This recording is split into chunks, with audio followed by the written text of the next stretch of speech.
My dear students, fundamental of chemistry के एक और लेक्चर में आपका स्वागत है।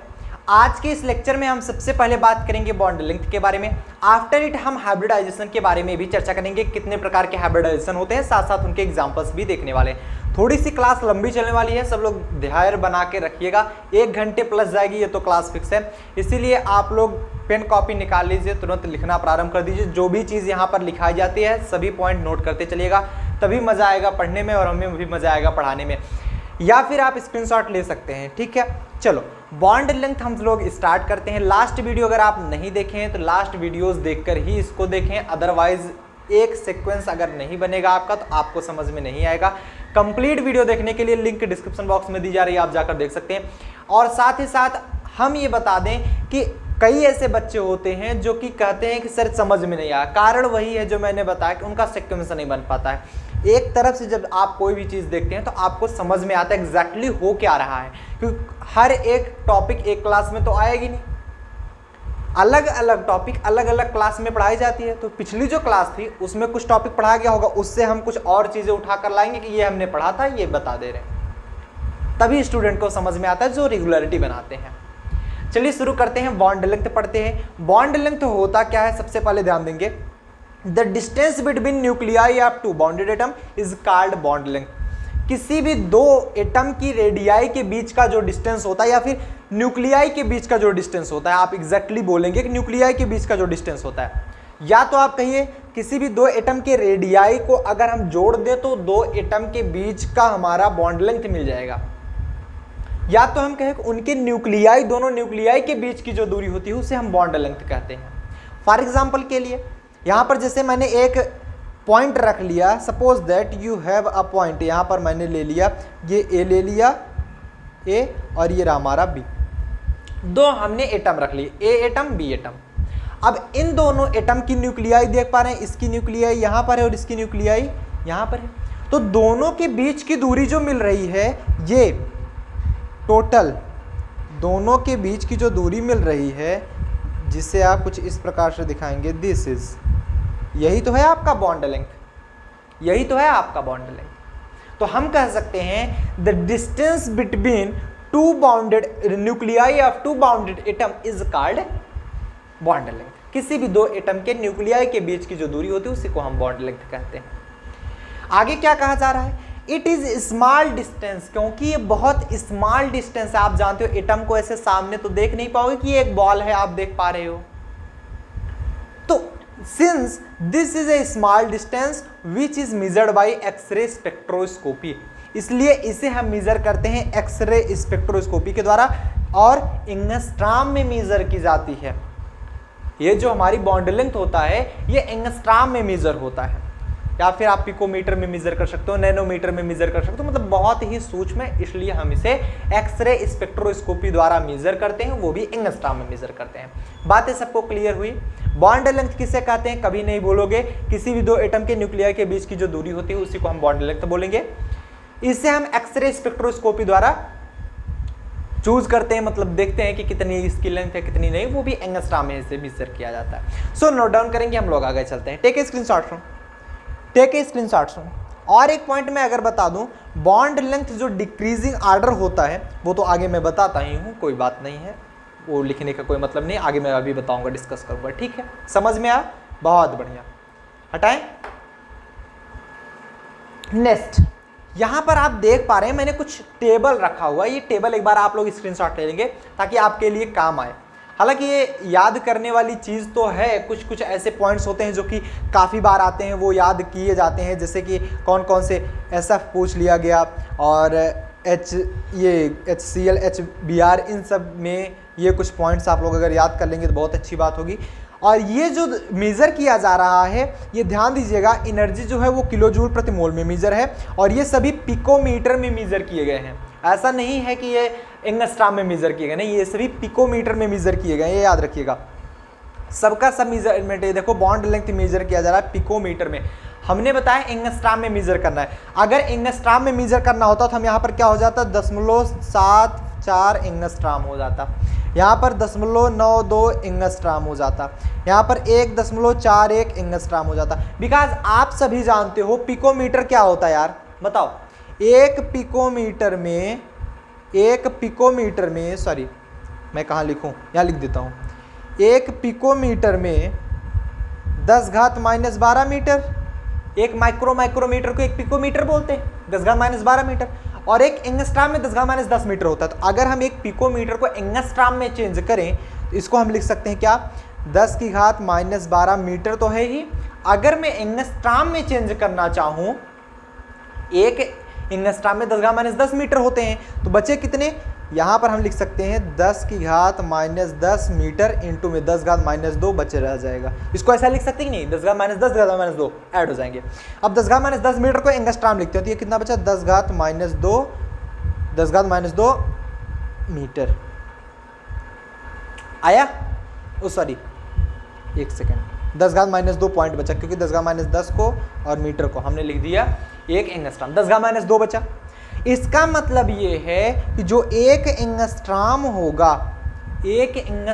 होगा, या आप बोल सकते हो एक, चाहे जैसे बोलो, एक पिकोमीटर होगा वो 10⁻2 एंगस्ट्राम के बराबर होगा। ये एंगस्ट्राम है ना, एक पिकोमीटर 10⁻2 एंगस्ट्राम के बराबर होता है।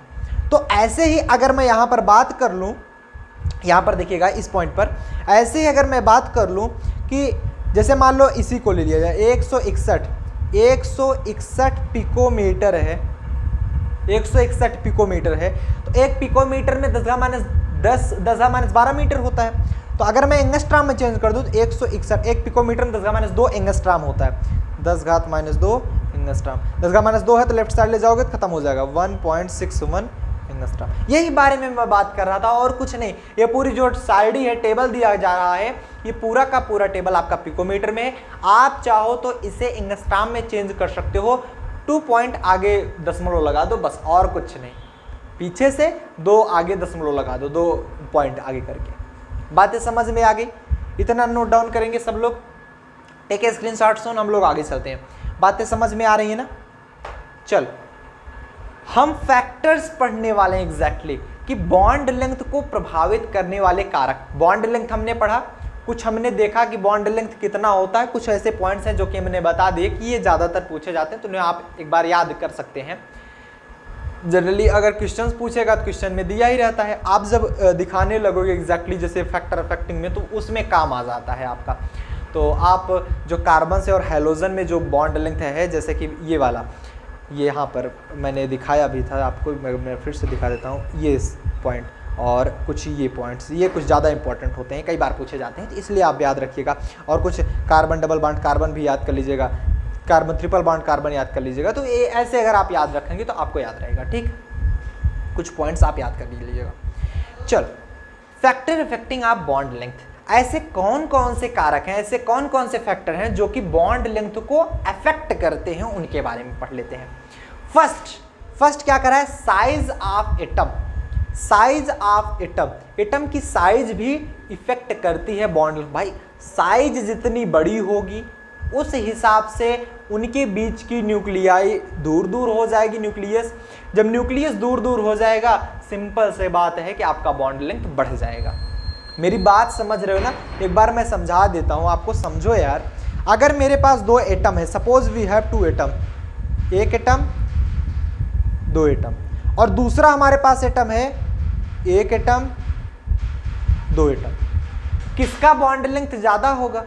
दूसरे वाले के। अरे यार सिंपल बात समझो मेरी, यहाँ का न्यूक्लियाई यहाँ पर होगा, इनके बीच का डिस्टेंस, और इसका न्यूक्लियाई यहाँ पर होगा, इनके बीच का डिस्टेंस। बी वाले का बॉन्ड लेंथ ज़्यादा होगा कि ए वाले का? अब एब्सोल्युटली बात है कि बी वाले का ज़्यादा है, हम कह सकते हैं कि बी वाले का ज़्यादा है। कारण जितनी ज़्यादा साइज बड़ी होगी किसी भी एटम के, उतना ज़्यादा बॉन्ड लेंथ होगा।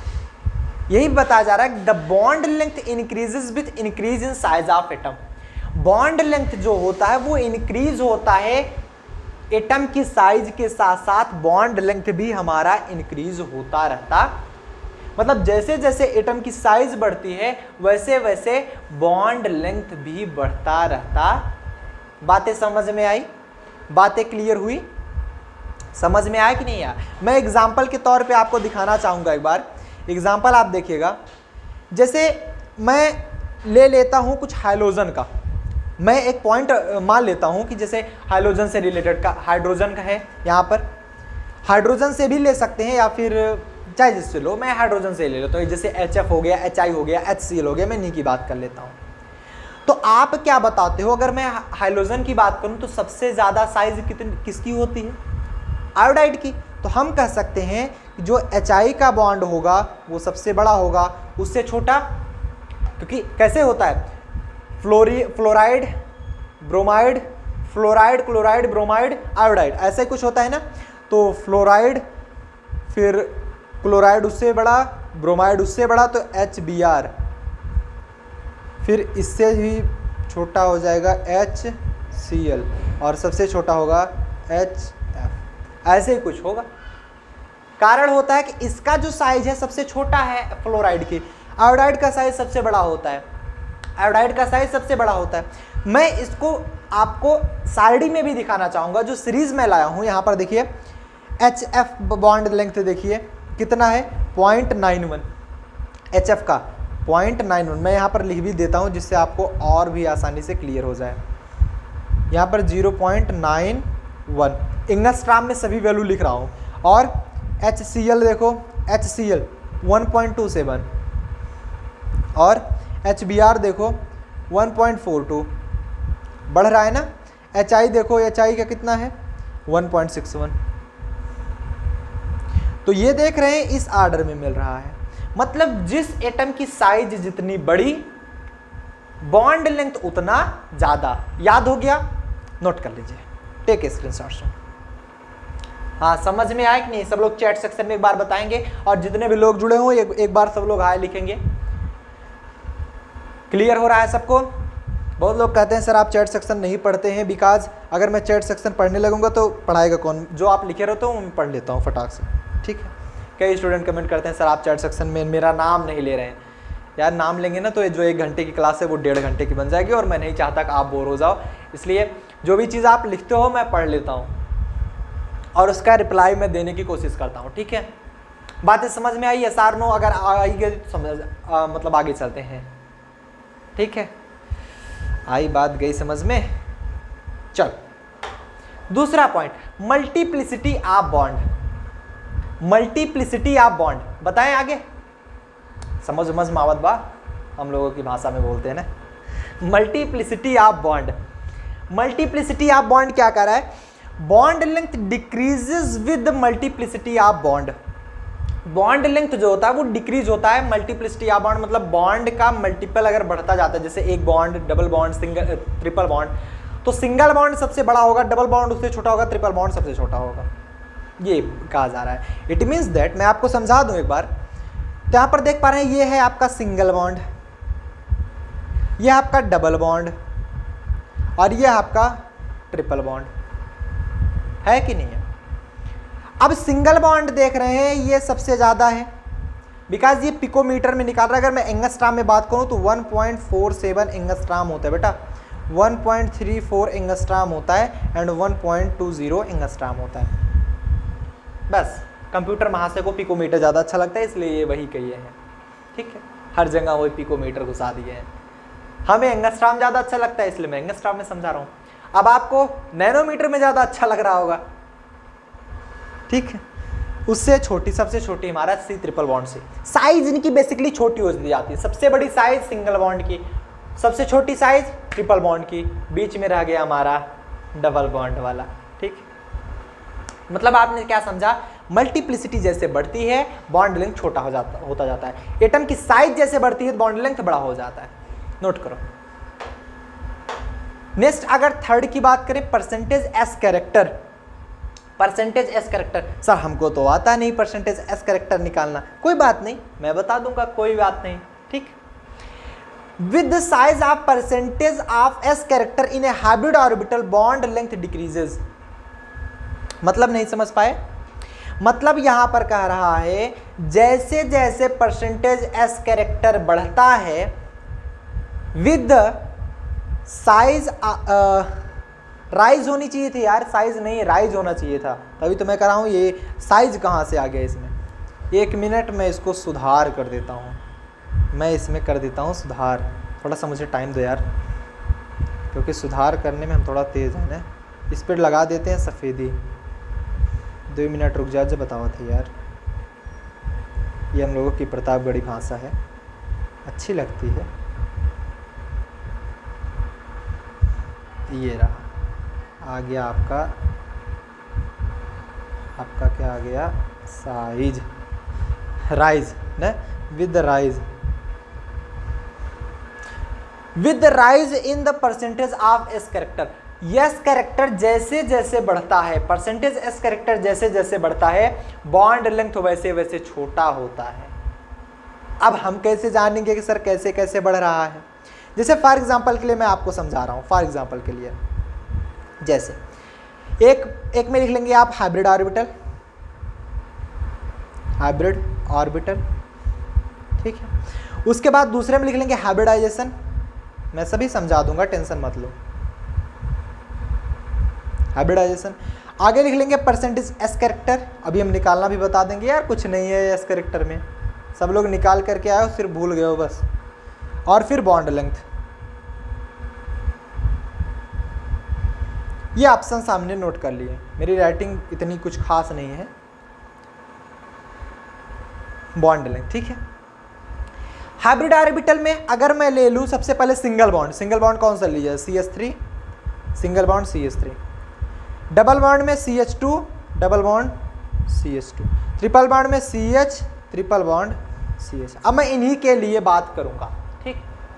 अब यहां पर देख रहे हैं जैसे जैसे आपका परसेंटेज यस कैरेक्टर बढ़ता जाता है, वैसे वैसे बॉन्ड लेंथ छोटी होती जाती है। ये कह रहा है हमारा डिफिनीशन, बट हम एग्जैक्टली आपको करके दिखा रहे हैं, ठीक है। माना तौर पे CH3 सिंगल बॉन्ड के लिए हाइब्रिडाइजेशन कितना होता है, CH3 सिंगल बॉन्ड CH3 ये होता है sp3। अब सर हमको कैसे पता करने को कोई आवश्यकता नहीं है, याद करने की भी कोई आवश्यकता नहीं है। पूरा लेक्चर देखो, आप खुद मुझे बताओगे कि ये मॉलिक्यूल मैं दे दूंगा, आप खुद बता दोगे कि इसमें कौन सा हाइब्रिडाइजेशन है। समझ रहे हो? आप खुद बताओगे कौन सा हाइब्रिडाइजेशन, मुझे बताने की आवश्यकता नहीं है। सिर्फ थोड़ी देर सब्र बना लो। मैं अगर समझा रहा हूं कि डबल बॉन्ड में आता है आपका sp2 तो sp2 मान लो, ट्रिपल में आता है sp मान लो, सुपरिम्टेंडेड आप पुलिस होता है, नहीं sp बॉन्ड होता है, तो ऐसा कि हमने मान लिया, ठीक है। चलो बातें समझ में आई ना? ये आप याद नहीं करना है, आपको मैं बता दूंगा, आप खुद मुझे बताओगे। अगर मैं पूछूंगा चैट सेक्शन में, मुझसे पहले आप बताओगे कि ये इतना होता है, तो वो है थोड़ी देर आप लोग सब्र बना कर रखें। सब्र का फल मीठा होता है, ऐसे लोग कहते हैं। हम तो कब से सब्र बनाए हैं, तुम लोग मीठा फल हमें दे ही नहीं रहे हो, हैं? इतने दिन से पढ़ा रहे हैं, ये नहीं कर रहे हो, टॉप कर जाओ।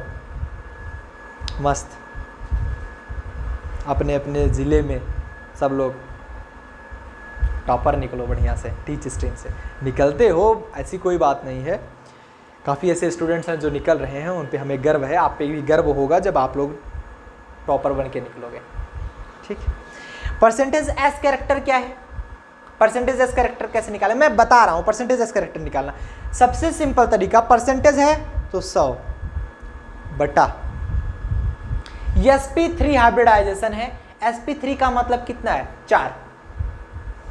बात समझ रहे हो? sp3 का मतलब क्या है? 4, यस 3p, तो इसमें क्या हो गया बटे 4, ये कितना आया? 25%। मानते हो? sp2 की अगर बात करें, 1 यस 2p, इसमें 3 ऑर्बिटल भाग ले रहे हैं हाइब्रिडाइजेशन में, तो 100 बटा 3 कितना आ गया? 33.33% आया, बढ़ गया परसेंटेज आयनिक कैरेक्टर। sp में कितने लोग भाग रहे हैं? 1 यस 1 p ऑर्बिटल, 2 ऑर्बिटल भाग ले रहे हैं, इसका मतलब है 100/2 बराबर 50%। आपको मैं एक कहानी सुनाता हूँ। जब हम लोग छोटे थे, पढ़ रहे थे, कहानी बहुत इंटरेस्टिंग है, पहले कहानी पढ़ लेते हैं, उसके बाद हम लोग बॉन्ड लेंथ लिखेंगे, ठीक है। कहानी ये है, जब हम लोग छोटे थे पढ़ते थे, तो उसमें क्या होता था, जितने भी स्टूडेंट, जैसे मान लो कोई भी कार्यक्रम होता है ना स्कूल में, कॉलेज में तो मान लो सब लोग बड़े हो जाते हैं, छोटे छोटे रहते हैं तो स्कूल में ही रहेंगे। तो मान लो कोई कार्यक्रम हो रहा होता है, 15 अगस्त 26 जनवरी, ऐसे कई कार्यक्रम होते हैं स्कूल में, आप सभी जानते ही हो। तो टीचर लोग पूछते हैं कि इस कार्यक्रम में भाग कौन कौन लेगा, इस कार्यक्रम में कौन कौन भाग लेगा। तो बच्चे जब हाथ उठाते हैं देखने लायक बनता है, सब लोग हाथ उठा देते हैं कि यस हम भाग लेंगे। इट मीन्स दैट उनको ये नहीं पता होता है कि भाग लेने का मतलब है पार्टिसिपेट कौन करेगा। उन्हें तो लगता है 9, 2, 11 होना, तो वो वाला भाग लेना समझते हैं। जब टीचर की डांट पड़ती है नालायक, भाग लेने का मतलब पार्टिसिपेट करना, तो किसी एक बंदे का हाथ खड़ा होता है पीछे वाली लाइन से निकल के आता है, जो कि धीरे धीरे हाथ उठाता है कि हाँ सर हम भाग लेंगे ना। तो ये कहानी ऐसी होती थी, बचपन यार है ही। बॉन्ड लेंथ क्या होता है? सिंगल बॉन्ड जब CH3 सिंगल बॉन्ड CH3, मतलब CH3 सिंगल बॉन्ड CH3 हम नहीं देखेंगे, C single bond C। Exactly यार क्या होता है? C single bond C, H ये है ना, हमें S से थोड़ी मतलब, हमें C और C से मतलब है ना, हमें C और C से मतलब है, उन्हीं के बीच की दूरी को तो हम बोलेंगे बॉन्ड लेंथ। तो C सिंगल बॉन्ड C, इसको अभी जस्ट मैंने बताया कि 1.54 एंगस्ट्रॉम होता है। C डबल बॉन्ड C के लिए 1.32 या 1.34 बोल सकते हैं, और CH ट्रिपल बॉन्ड CH को 1.21 या 20 कई लोग लिखते हैं एंगस्ट्रॉम, लगभग बराबर, वो कोई बहुत अंतर आता है कि नहीं, एंगस्ट्रॉम में है यार। तो आपको दिखा क्या? परसेंटेज आयनिक कैरेक्टर, ये देखो परसेंटेज आयनिक कैरेक्टर बढ़ रहा है, इधर ये इंक्रीज कर रहा है, देखना इंक्रीज कर रहा है परसेंटेज आयनिक कैरेक्टर। पहले 25 था, फिर 33.3 हुआ, फिर 50% तक पहुंच गया। और बॉन्ड लेंथ क्या कर रहा है? बॉन्ड लेंथ डिक्रीज हो रहा है। इट मीन्स दैट जैसे जैसे परसेंटेज आयनिक कैरेक्टर बढ़ेगा बॉन्ड लेंथ छोटा होता चला जाएगा। तीनों पॉइंट हमने एक बार फिर से देख लेना है। फर्स्ट पॉइंट, साइज अगर बड़ा होगा तो बॉन्ड लेंथ भी बड़ा होगा क्योंकि न्यूक्लियाई दूर दूर हो जाएगी। दूसरा पॉइंट, परसेंटेज आयनिक कैरेक्टर जैसे जैसे बड़ा होगा हमारा जो न्यूक्लियाई कह रहे हो, क्या बोलते हो यार उसको, बॉन्ड लेंथ हमारा छोटा होता चला जाएगा। तीसरा पॉइंट हमने क्या पढ़ा?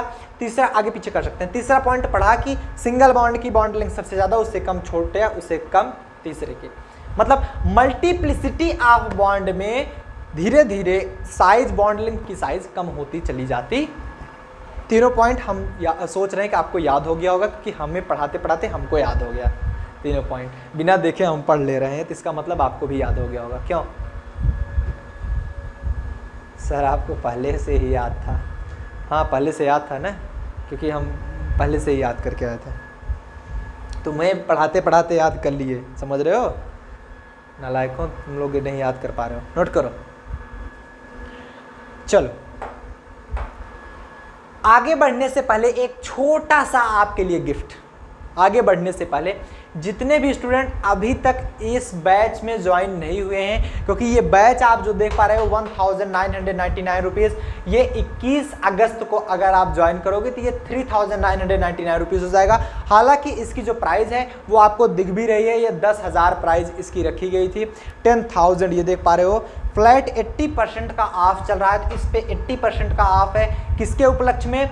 अपने स्वतंत्रता दिवस के इस उपलक्ष्य में, अमृत महोत्सव के इस उपलक्ष्य में आपके लिए छूट की गई है, जो कि 10 अगस्त से हमारी चल रही है और 20 अगस्त तक चलेगी। इतना बड़ा ऑफर आपके लिए लाया गया है। 20 अगस्त तक आपके लिए ये चलेगी। 21 अगस्त को जब बाई करने जाओगे तो ये प्राइस 3999 रुपीज़ हो जाएगा, वो विच इज़ वेरी लेस, आप सभी जानते हो। लेकिन इसको भी बहुत अफोर्डेबल बनाने के लिए हमारे जितने भी स्टूडेंट हैं सबके लिए हमारी तरफ से एक छोटी सी भेंट है, हमारी तरफ से एक छोटा सा गिफ्ट है जो कि आपको दिया जा रहा है।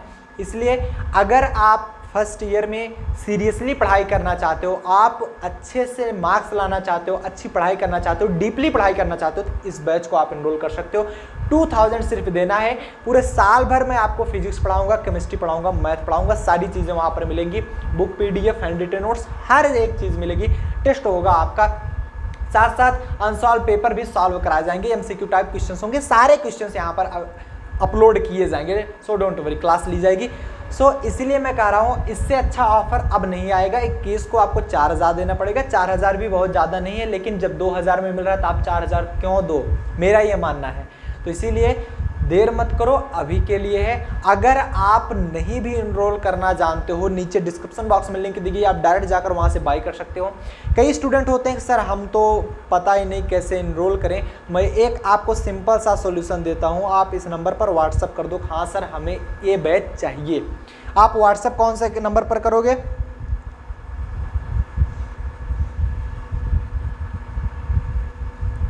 9532039099, इस पे व्हाट्सअप करेंगे, तुरंत व्हाट्सअप कर देंगे तो आपका मैसेज पिक किया जाएगा और आप अगर कोई भी प्रॉब्लम हो रही हो तो वहाँ पर डिस्कशन किया जाएगा। अगर आप बैच नहीं परचेज कर पा रहे हो तो वहाँ पर आपको बैच परचेज करके दिया जाएगा।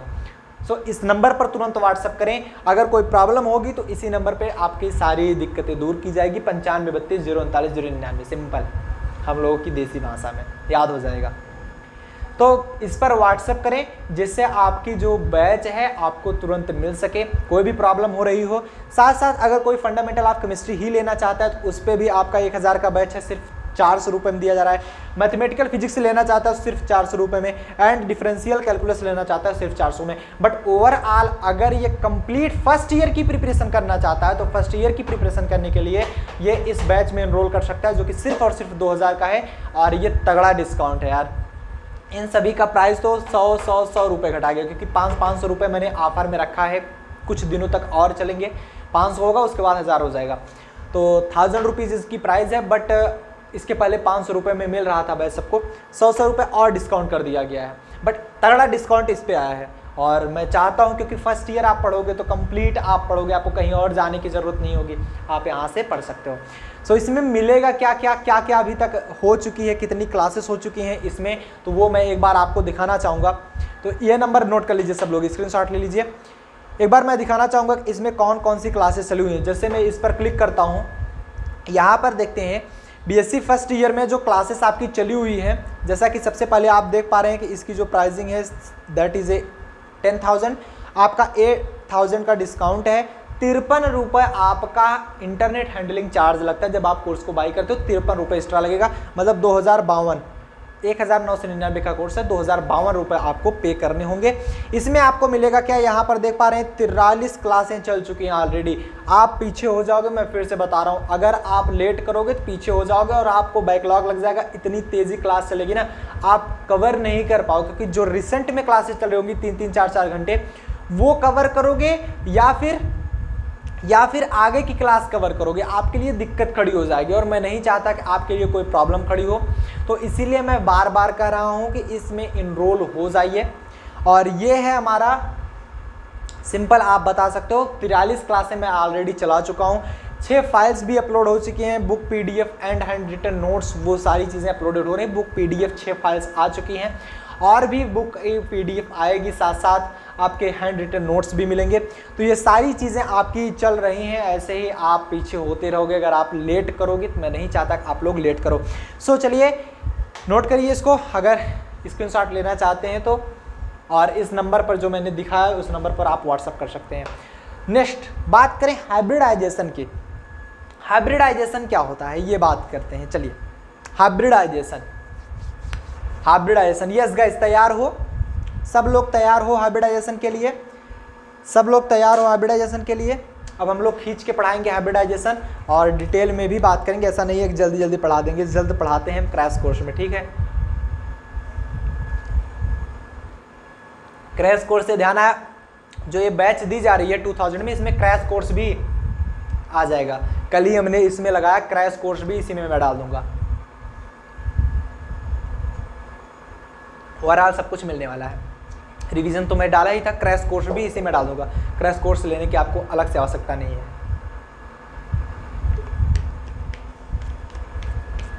ओके गाइज, स्टार्ट करें हाइब्रिडाइजेशन। बताओ चले? हाँ सर चलिए, कहीं घूमने चलते हैं। घूमने नहीं चलना है, हाइब्रिडाइजेशन पढ़ना है। कई स्टूडेंट सोचते हैं कि हाइब्रिडाइजेशन बहुत हार्ड है, बट बिल्कुल हार्ड नहीं है। सबसे सिंपल हाइब्रिडाइजेशन ही है, जितना मैंने पढ़ा है सबसे सिंपल हाइब्रिडाइजेशन है। पहले तो दिमाग में बैठा लो, जैसे घूमने जाते हो बहुत मज़ा आता है, वैसे आज मैं पढ़ाऊंगा तो बहुत मज़ा आएगा। फिर कहोगे सर नहीं, घूमने नहीं चलेंगे, हम लोग पढ़ने चलेंगे। हाइब्रिडाइजेशन क्या कह रहा है, ध्यान से समझिएगा। Linus Pauling developed the concept of hybridisation. यही हमारा यही भाई साहब वीबीटी भी लाए थे। वीबीटी कुछ मामलों में फेल हो गई, फिर ये दूसरा निकाल दिए भाई ये वाला फेल हो रहा है, अब लो हाइब्रिडाइजेशन लो। वीबीटी हालांकि बहुत अच्छी थियरी थी हमारी वीबीटी थ्योरी, बट जब वो किसी किसी कारण में फेल होती गई, जैसे वो पॉली एटॉमिक मॉलिक्यूल्स का स्ट्रक्चर नहीं बता पा रही थी इसके पहले, जैसे कि मैंने पढ़ाया, तो उसके लिए इन्होंने लाया लो हाइब्रिडाइजेशन का कॉन्सेप्ट, लो ये बताएगा। अगर वो नहीं बता पाया तो दूसरा धुरंधर लो, ये करके दिखाएगा। तो हमारा आता है हाइब्रिडाइजेशन, जो कि पॉली एटॉमिक मॉलिक्यूल्स के बारे में बताएगा, पूरा उनका शेप साइज सब कुछ बता देगा। कौन सा हाइब्रिडाइजेशन है वो भी निकाल के बताएगा। तो इनका कॉन्सेप्ट जो था ये महाशय जी बताए थे, जो कि जिनका नाम है पाउलिंग, लाइनस पाउलिंग। ये ऐसे देख रहे हैं और खुश हो रहे हैं मन मन में, क्योंकि अब तो रहे नहीं ना, वहाँ से ऊपर से बैठ बैठ के खुश हो रहे हैं। बंदे कितने होशियार हैं, हमारे द्वारा बनाए गए कॉन्सेप्ट को पढ़ रहे हैं, फॉलो कर रहे हैं। अभी इनको नहीं पता कि बंदे इतने होशियार हैं कि एक नया कॉन्सेप्ट भी बनाएंगे आगे चल के। बीएससी करने के बाद ये लोग एमएससी करेंगे, एमएससी करने के बाद रिसर्च सेंटर में जाएंगे और फिर से एक नया कॉन्सेप्ट तैयार करेंगे। ठीक है, रिस्पेक्ट करते हैं हम आपकी, बट आपके द्वारा सिखाए गए कॉन्सेप्ट को सीखकर हम एक नया कॉन्सेप्ट बना देंगे। ठीक, वो जुनून होना चाहिए हमारे अंदर। हमारे बच्चे होशियार हैं, कर सकते हैं। कहा क्या जा रहा है, ध्यान से समझना। Hybridisation is a process of intermixing of atomic orbital of an atom to form new hybrid orbitals of equivalent shape and size. मैं बताऊंगा कि हाइब्रिडाइजेशन की जरूरत क्यों पड़ी, क्यों हाइब्रिडाइजेशन आया, कारण आगे बताया जाएगा, बट समझो ध्यान से हाइब्रिडाइजेशन की जरूरत क्यों पड़ी वो मैं आगे बताऊंगा। बट समझो हाइब्रिडाइजेशन कहता क्या है। हाइब्रिडाइजेशन ये कहता है कि hybridisation is process of intermixing, मतलब मिक्सचर मशीन रखे हो अपने घर पे ना, मिक्सचर मशीन रखे हो कि नहीं, हाँ बस सही है। Of atomic orbital of an atom to form new hybrid orbitals of shape same size and same energy. जैसे मिक्सचर मशीन है आपके पास, ठीक, या सूप बनाने वाली मशीन है आपके पास, आपको एक सेब दे दिया गया, मान लीजिए एप्पल, और 2-3 उसमें दे दिए गए केला वगैरह भी दे दिया गया, और कहा गया कि मान लीजिए इसमें और मैंगो भी डाल दो। तो वो सारी चीज़ों की मिक्सिंग हमको करनी है। अब पहली चीज़ तो ये जैसे मान लो कस्टमर आते हैं, सपोज दैट आपके पास मशीन है सूप की, आप एप्पल भी रखे हो, मैंगो भी रखे हो और बनाना भी रखे हो। वो एक कस्टमर तीनों का स्वाद एक में ही चाहता है, उसे अलग अलग नहीं चाहिए। कैसे करोगे बताओ? या तो आप उसे एप्पल दोगे, या तो उसे आप बनाना दोगे, या तो आप उसे मैंगो दोगे, ऐसे ही कुछ करोगे ना। बट अगर आपके पास मिक्सचर मशीन है उस समय, आप क्या करोगे? शूट के जो मशीन रखे हो उसको क्या करोगे? उठा के तुरंत सबको डालो, चला दो, उसके बाद सूप बनाओ, लो सर टेस्ट करो आराम से। होगा ऐसा कि नहीं? मतलब सारे स्वाद उसमें मिल गए। यही कारण हमारा हाइब्रिडाइजेशन भी यही करता है, एटम्स को लेता है, एस हो, पी हो, डी हो, एफ हो, जो भी आप लेते हो, एफ तो वैसे हमारा नहीं आता, डी तक ही हमारा पूरा काम चल जाता है। एस पी डी को लेकर मिक्सचर करता है, उसे मिक्स करके फिर नए ऑर्बिटल्स का निर्माण कर देता है और सभी सेम साइज के सेम शेप के निर्माण करता है। अलग अलग साइज और शेप का नहीं होता, सब कुछ सेम साइज का सेम शेप का होता है, बस ये ध्यान दे दो। बातें क्लियर हो रही है ना सबको? समझ में आ रहा है कि नहीं आ रहा है? आ रहा है समझ में? मतलब मेरे कहने का मतलब ये है कि हाइब्रिडाइजेशन क्या करता है। हाइब्रिडाइजेशन एक प्रोसेस है और इस प्रोसेस में हम यूज करते हैं मिक्सचर मशीन। इस प्रोसेस में मिक्सचर मशीन यूज करते हैं। किसी को अगर एस पी चाहिए तो हम एस को भी डाल देते हैं, पी को भी डाल देते हैं, दोनों को मिक्स करके 2 एस पी निकाल देते हैं। लो भाई एस पी लो। तो यही काम है हमारा हाइब्रिडाइजेशन का। चलो आगे मैं बताता हूं। जैसे आप यहां पर देख पा रहे हैं, एक हमने एस रखा, एक पी रखा, ये दे रहा है 2 एस पी। इसका मतलब ये देखो, ये है एक हमारा एस है, ये पी है, ये भी एस पी है और ये भी हमारा एस पी है। मतलब समझ पा रहे हो? यस की एनर्जी अलग थी, पी की एनर्जी अलग थी। अगर कोई इसे हाइब्रिडाइज करने आएगा, कोई इसे ओवरलैप करने आएगा, हाइब्रिडाइज नहीं ओवरलैप, तो यस से मान लो कोई ओवरलैप कर रहा है, कोई हमारा पी से ओवरलैप कर रहा है, अगर मान लो यस किसी को नहीं पसंद आ रहा है, सबको दोनों को पी ही चाहिए, क्या करेगा अब यहां पर यही प्रॉब्लम हो रही थी वीबीटी में। अब इसको सॉल्व कर दिया हमारा हाइब्रिडाइजेशन ने। यस को और पी को मिक्स किया, मिक्स करने के बाद दो नए बंदे तैयार कर दिए, दो नया ऑर्बिटल तैयार कर दिया, सेम साइज की सेम शेप की, आप देख के पहचान भी नहीं कर सकते। दो जुड़वा ऑर्बिटल तैयार कर दिए, कैसे पहचानोगे आप? एसपी दोनों खुश, दोनों को मिल गए। तो ऐसे ही होता है एसपी और मतलब हाइब्रिडाइजेशन में। और डिटेल में बात करते हैं, डोंट वरी। चलो नोट करिए इसको, टेक स्क्रीनशॉट सुन, हम लोग आगे चलते हैं। टेक स्क्रीनशॉट सुन। व्हाई हाइब्रिडाइजेशन, हाइब्रिडाइजेशन क्यों आया या फिर हाइब्रिडाइजेशन की जरूरत क्यों पड़ी? हमें हाइब्रिडाइजेशन की जरूरत क्यों पड़ी? क्या ऐसी कमियां रह गई थी वैलेंस बॉन्ड थ्योरी में जो कि हमारा हाइब्रिडाइजेशन लाना पड़ा पाउलिंग सर को? ये सर बेचारे परेशान हो गए थे इसको लाने में। भाई परेशानी तो होती ही है, बट इनको परेशान होने की क्या जरूरत थी? क्योंकि वीबीटी ऑलरेडी ये बाहुबली थ्योरी खोज चुके थे, फिर से क्यों परेशान हुए? लेकिन परेशान होने की जरूरत थी। कारण क्या था? VBT failed to explain the structure of some polyatomic molecules. VBT कुछ पॉलीएटॉमिक मॉलिक्यूल्स के स्ट्रक्चर को बताने में फेल हो रही थी। पॉलीएटॉमिक मतलब जिसमें दो या दो से अधिक एटम हो, उन्हें हम पॉलीएटॉमिक कहते हैं। ज़्यादातर सिंपल स्ट्रक्चर के बारे में तो बता दे रही थी, जैसे कि मैंने वीबीटी में भी बताई, इसलिए मैंने कहा कि वीबीटी पढ़ के आओ। अदरवाइज मैं तो कहूँगा कि वीबीटी इसमें फेल हो गई थी। कहोगे सर ये कहाँ से बता रहे हो आप? हालांकि मैं रटा के वहाँ से आ रहा हूँ। गलती किसकी? आपकी ना, पढ़ के नहीं आए हो, रेगुलर पढ़ो।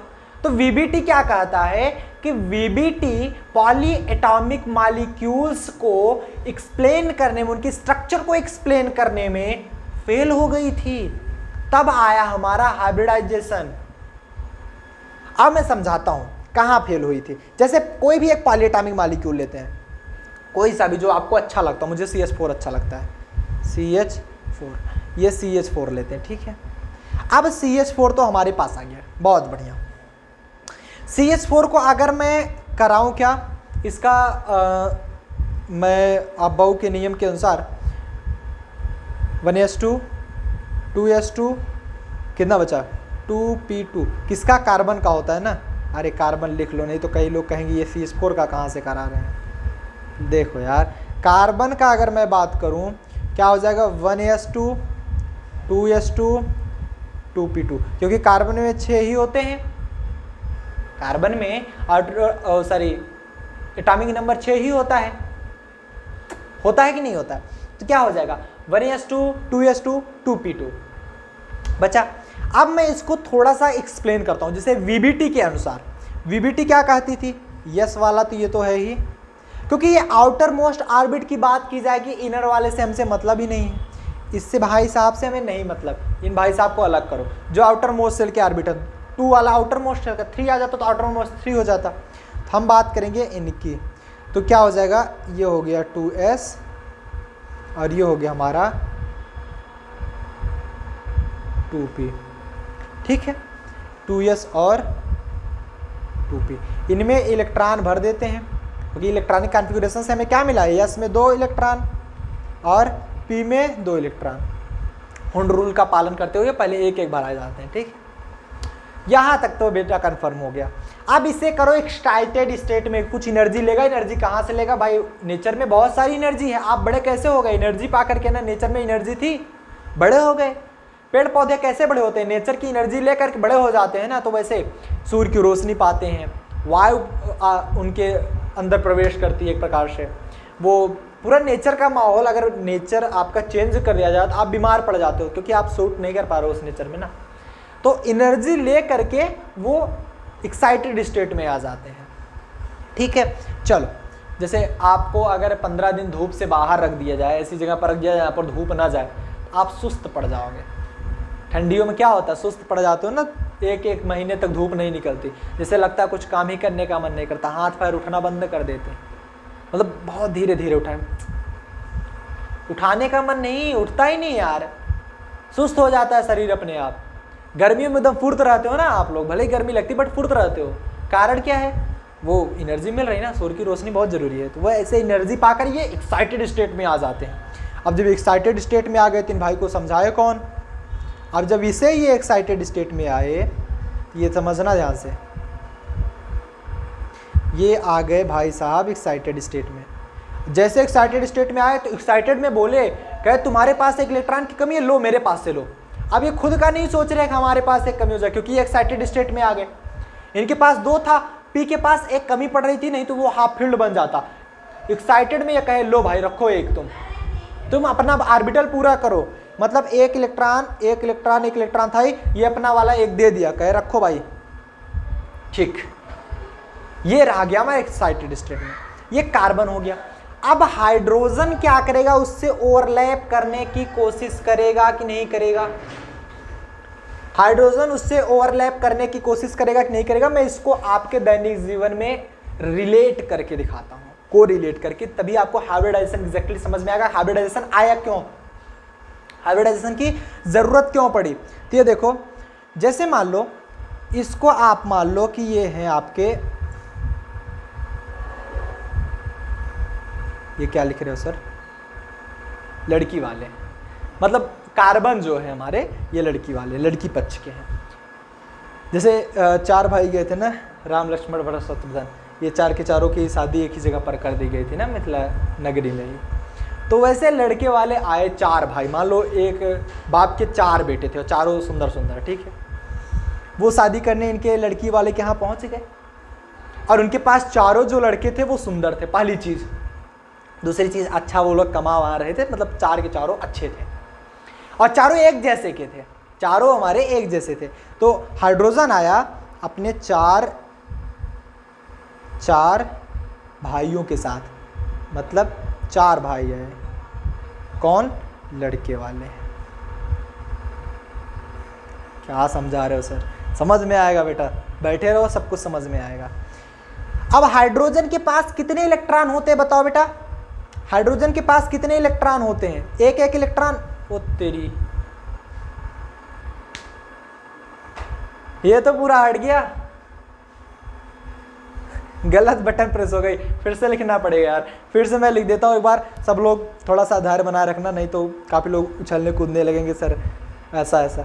CH4 की मैं बात कर रहा था। CH4 में कार्बन का अगर मैं electronic configuration 1s2 2s2 2p2, गलती से वो दूसरी बटन दब गई और फिर से इसमें वापस भी नहीं होता, पता नहीं क्या है इसमें, ठीक है। 1s2 2s2 2p2। तो अब इसमें क्या करेंगे हम? कार्बन को अगर मैं दिखाऊं 2s का, तो ये रहा हमारा 2s और ये रहा हमारा 2p, 2p नहीं 2p, ये रहा हमारा 2s और ये रहा हमारा 2p। इसमें एक और एक इलेक्ट्रॉन भरे गए। जब ये एक्साइटेड स्टेट में गया, एक्साइटेड स्टेट में मतलब कार्बन था, ये कार्बन को आप एक्साइटेड स्टेट में स्टार से रिप्रेजेंट कर दे रहे हो।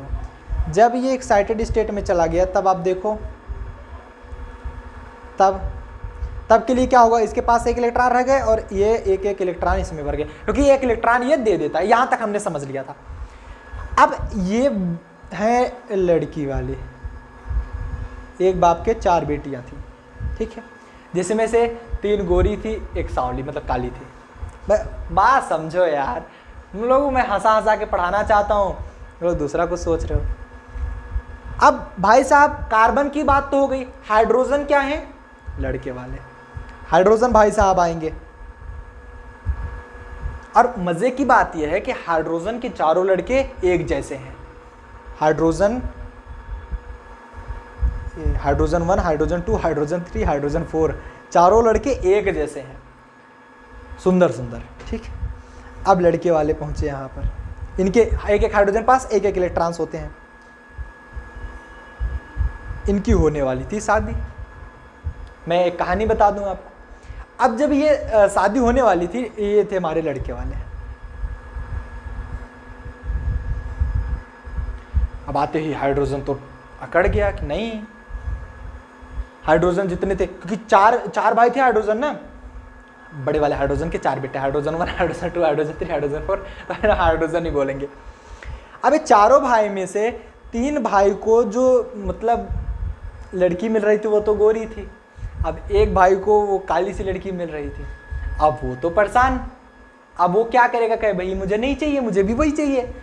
लड़की 4 लड़की 3, गोरी 1 है काली, तब ये इनसे शादी नहीं करना चाहेगा ना। वो उसकी मांग होती है कि हमें 4 के जैसे ये तीनों हैं वैसे वो भी चाहिए। अब लड़की वाला बेचारा फिर से परेशान, अब वो इसको गोरी कहाँ से कर दे ना, कहाँ से कर दे भाई। देखो इसे आप, मैं हंसाने की कोशिश कर रहा हूँ, कोरिलेट मत करना किसी भी चीज पे, ठीक है। अब कहाँ से ये उसे गोरा करे, कारण अब बन जाता है। अब इनके सामने एक समस्या खड़ी हो गई। वीबीटी यहीं पर फेल हुई थी क्योंकि प्रैक्टिकली देखा गया कि जब भी आपका CH4 का कोई भी स्ट्रक्चर निकल के आता था, दैट इज ए टेट्राहेड्रल, जिसे आप sp3 हाइब्रिडाइजेशन में दिखाते थे, जो कि सेम साइज सेम शेप का हुआ करता था। लेकिन वीबीटी क्या बताती थी कि जब ये हाइड्रोजन से एक दूसरे से ओवरलैप करते हैं, बॉन्ड का निर्माण करते हैं, बॉन्ड बनाते हैं, तो इसमें तो अंतर आ रहा था कि नहीं आ रहा था भाई। ये 3 हाइड्रोजन को 3 आपके कार्बन के एटम्स मिल रहे हैं, मतलब P मिल रहे हैं। वो P क्या है, सुंदर लड़कियां हैं, गोरी हैं, बट इसको क्या मिल रहा था, काली। ये बेचारा परेशान, अब इसको भी वैसे ही चाहिए। तभी इसीलिए यहां पर आया हाइब्रिडाइजेशन, हाइब्रिडाइजेशन क्या करता है, हाइब्रिडाइजेशन पर एक मिक्सचर मशीन होती है, वो उस सभी को मिक्स करके same energy, same shape, same दिखने वाला नया नया एटम तैयार कर देता है। मनुष्य में ऐसा नहीं हो सकता, वो इमेजिन की चीजें हैं, ये सिर्फ एटम्स में हो सकता है, ठीक है। तो ये क्या किया, यस को भी डाल दिया उसमें और 3 पी को भी डाल दिया उसमें। जैसे ही 1 यस और 3 पी को डाला, जब उसे मिक्स किया, मिक्स करके निकाला, 4 एटम बनाया। अब जब 4 एटम बने, 4 के चारों जो एटॉमिक ऑर्बिटल बने वो सेम शेप के थे, उनका शेप सिमिलर था, सेम साइज के थे।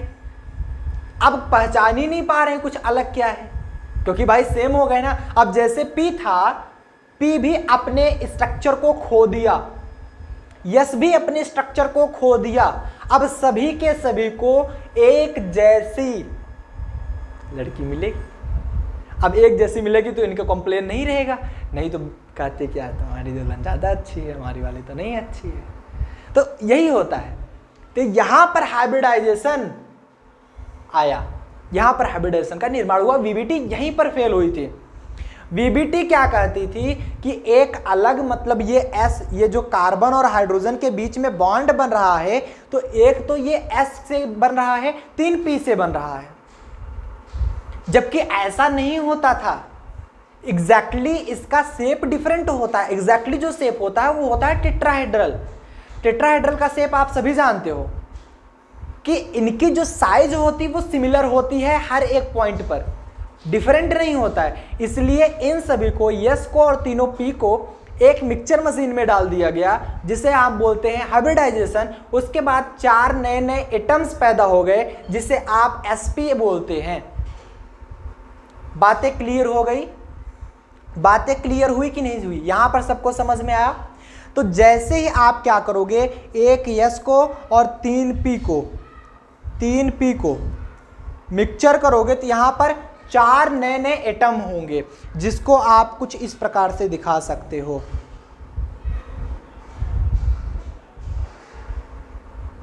और सभी का नाम sp3 होगा, क्योंकि एक यस और 3 पी से सभी मिलकर बने हुए हैं। इसका नाम भी sp3, इसका नाम भी sp3, इसका नाम भी sp3 और इसका नाम भी sp3। कुछ अंतर नहीं आया, कुछ भी अंतर नहीं आया।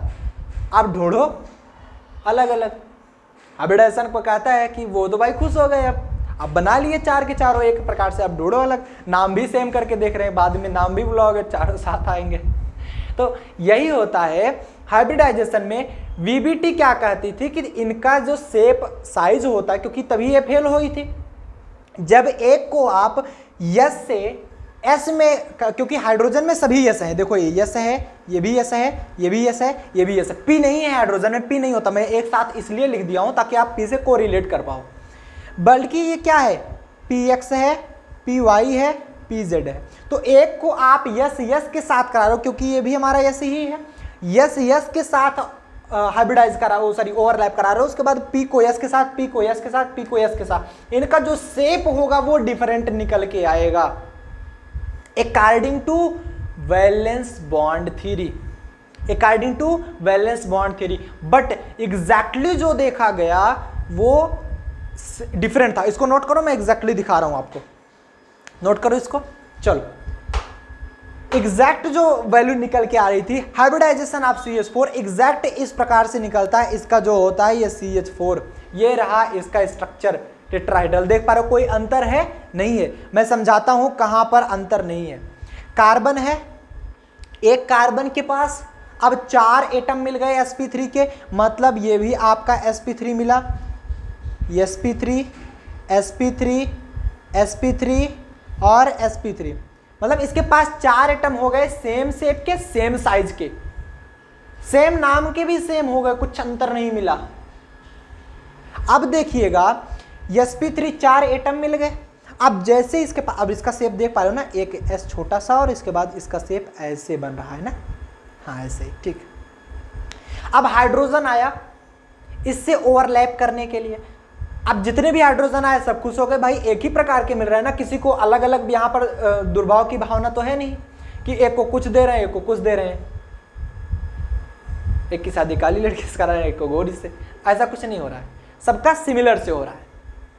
तो अब हाइड्रोजन आया यहाँ पर, देखो ये हाइड्रोजन ये हाइड्रोजन ये हाइड्रोजन है हाइड्रोजन, सबको सिमिलर एटम्स मिले, इसलिए यहाँ पर सिमिलर शेप एंड साइज दिखाता है। तो स्ट्रक्चर हमारा निकल के आता है दैट इज टेट्राहेड्रल, टेट्राहेड्रल। खुश? इसलिए आया हमारा हाइब्रिडाइजेशन। बच्चे यहीं पर नहीं समझ पाते कि हाइब्रिडाइजेशन एग्जैक्टली आया क्यों। वीवीटी तो था एग्जैक्टली, हाइब्रिडाइजेशन क्यों आया? हाइब्रिडाइजेशन इसलिए आया। अभी खत्म नहीं होता है किस्सा, अभी किस्सा और चलेगा इसका, इतना नोट डाउन करो, अभी आगे चलते हैं, ठीक है? नोट डाउन करिए, क्लियर है सबको? टेक अ स्क्रीनशॉट सुन, टेक अ स्क्रीनशॉट सुन, बहुत बढ़िया। नेक्स्ट दूसरा पॉइंट, हाइब्रिडाइजेशन क्यों आया? यहां पर बताया जा रहा है hybrid orbitals always sigma bond form, sigma bond, हर hybrid orbital form pi bond. Hybrid orbital जो होते हैं ऑलवेज सिग्मा बॉन्ड बनाते हैं। एक सेकंड एक सेकंड एक सेकंड एक सेकंड,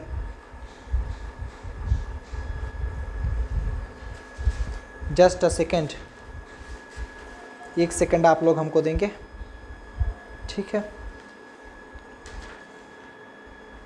ठीक,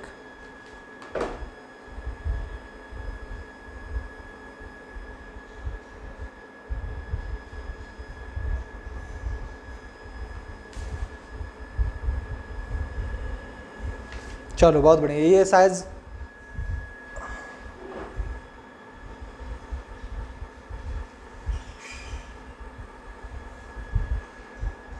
हाँ ठीक है। पीपीटी हमने सोचा कि आगे पीछे लगी है क्या, वही मैं चेक कर रहा था। पीपीटी आपकी सही लगी है, पीपीटी आपकी सही लगी है, पीपीटी आगे पीछे नहीं है। चलिए कंटिन्यू करते हैं क्लास को आगे। हाइब्रिड ऑर्बिटल क्या कर रहा था, मतलब हाइब्रिड ऑर्बिटल क्यों आया ये तो आपने समझ लिया। अब हाइब्रिड ऑर्बिटल आया तो उसके कुछ फायदे भी तो होंगे ना, कि वो आया आ तो गया, मान लो हाइब्रिड ऑर्बिटल, उसको हमने अप्लाई तो कर दिया, बट वो किसी और थियरी से क्या डिफरेंसेस थे इसमें, क्या कुछ एडवांटेज थे, वो समझ लेते हैं। कि hybrid orbital always form sigma bond, ये पॉइंट नोट कर लेंगे, ये नोट पॉइंट है आपका, नोट पॉइंट, यहां पर लिख लो note point, note point. Hybrid orbital sigma bond बनाता है और unhybrid orbital pi bond. Sigma bond से इससे मतलब है, पाई बॉन्ड से ये मतलब नहीं रखता। हाइब्रिडाइजेशन सबसे पहली पॉइंट, हाइब्रिडाइजेशन पाई बॉन्ड से कोई मतलब नहीं रखता। अनहाइब्रिड ऑर्बिटल पाई बॉन्ड बनाएंगे, लेकिन hybrid orbital always form sigma bond. Next, total hybrid orbital equal to sum of orbital combining. जितने, ये नोट पॉइंट है भाई, हाइब्रिडाइजेशन इसको लिखना सही नहीं होगा यार, ये सभी नोट पॉइंट हैं। एक बार मैं इसको हटा ही देता हूँ, नहीं तो बच्चे कंफ्यूज हो जाएंगे। ठीक है, ये हमारा नोट पॉइंट, ये हमारा नोट पॉइंट, ठीक है, नोट पॉइंट।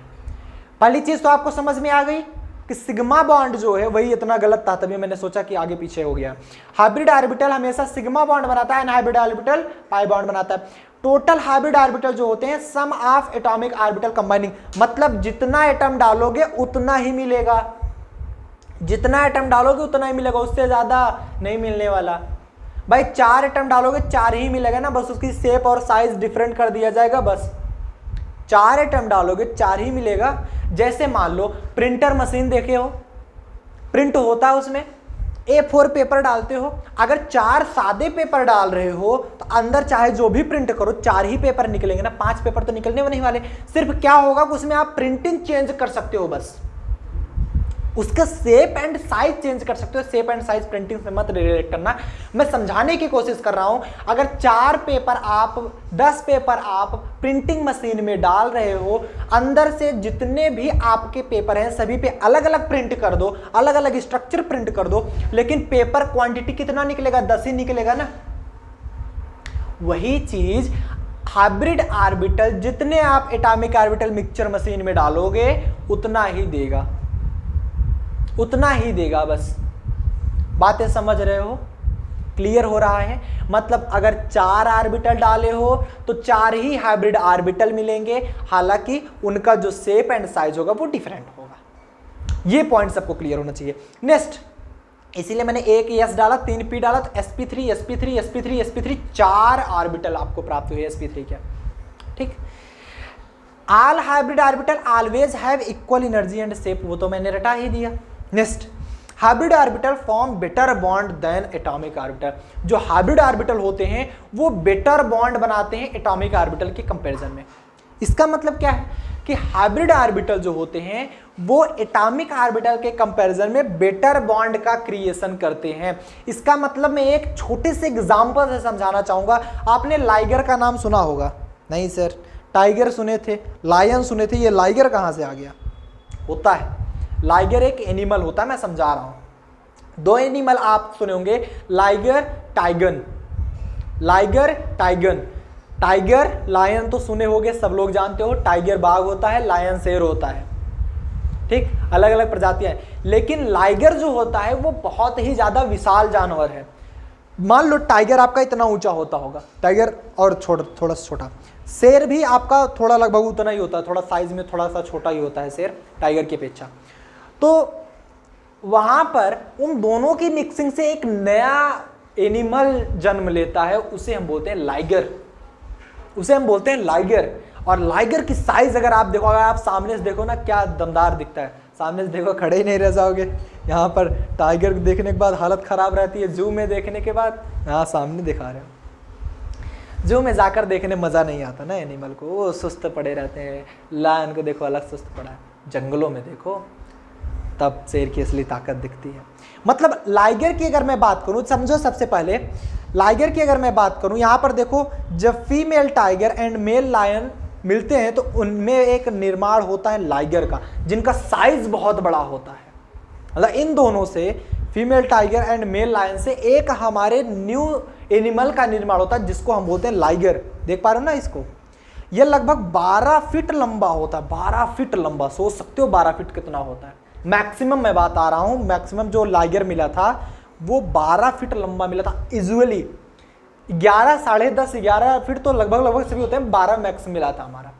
तो 11 ही मानो, तो 11 फीट कितना लंबा था? ये रूम की साइज अगर मैं बताऊं 10 फीट की है, तो 10 फीट लंबा। अरे बाप रे, मतलब इतना लंबा खड़ा होने के बाद नहीं दिखेगा। लंबाई इनकी कैसे मापी जाती है? अगर ये खड़े हो जाए, मतलब हाथ पैर लंबा करके, तब ये इतना लंबा पहुंच जाएंगे। इसकी लंबाई ऐसी मापी जाती है। ऐसा ना सोचना खड़े रहेंगे तो इतना बड़ा बड़ा रहेंगे, ऐसा नहीं है। इनकी लंबाई ऐसे ही मेजर की जाती है ना, जैसे लेट जाए, दोनों हाथ पैर फैला दें, इतना लंबा होता है।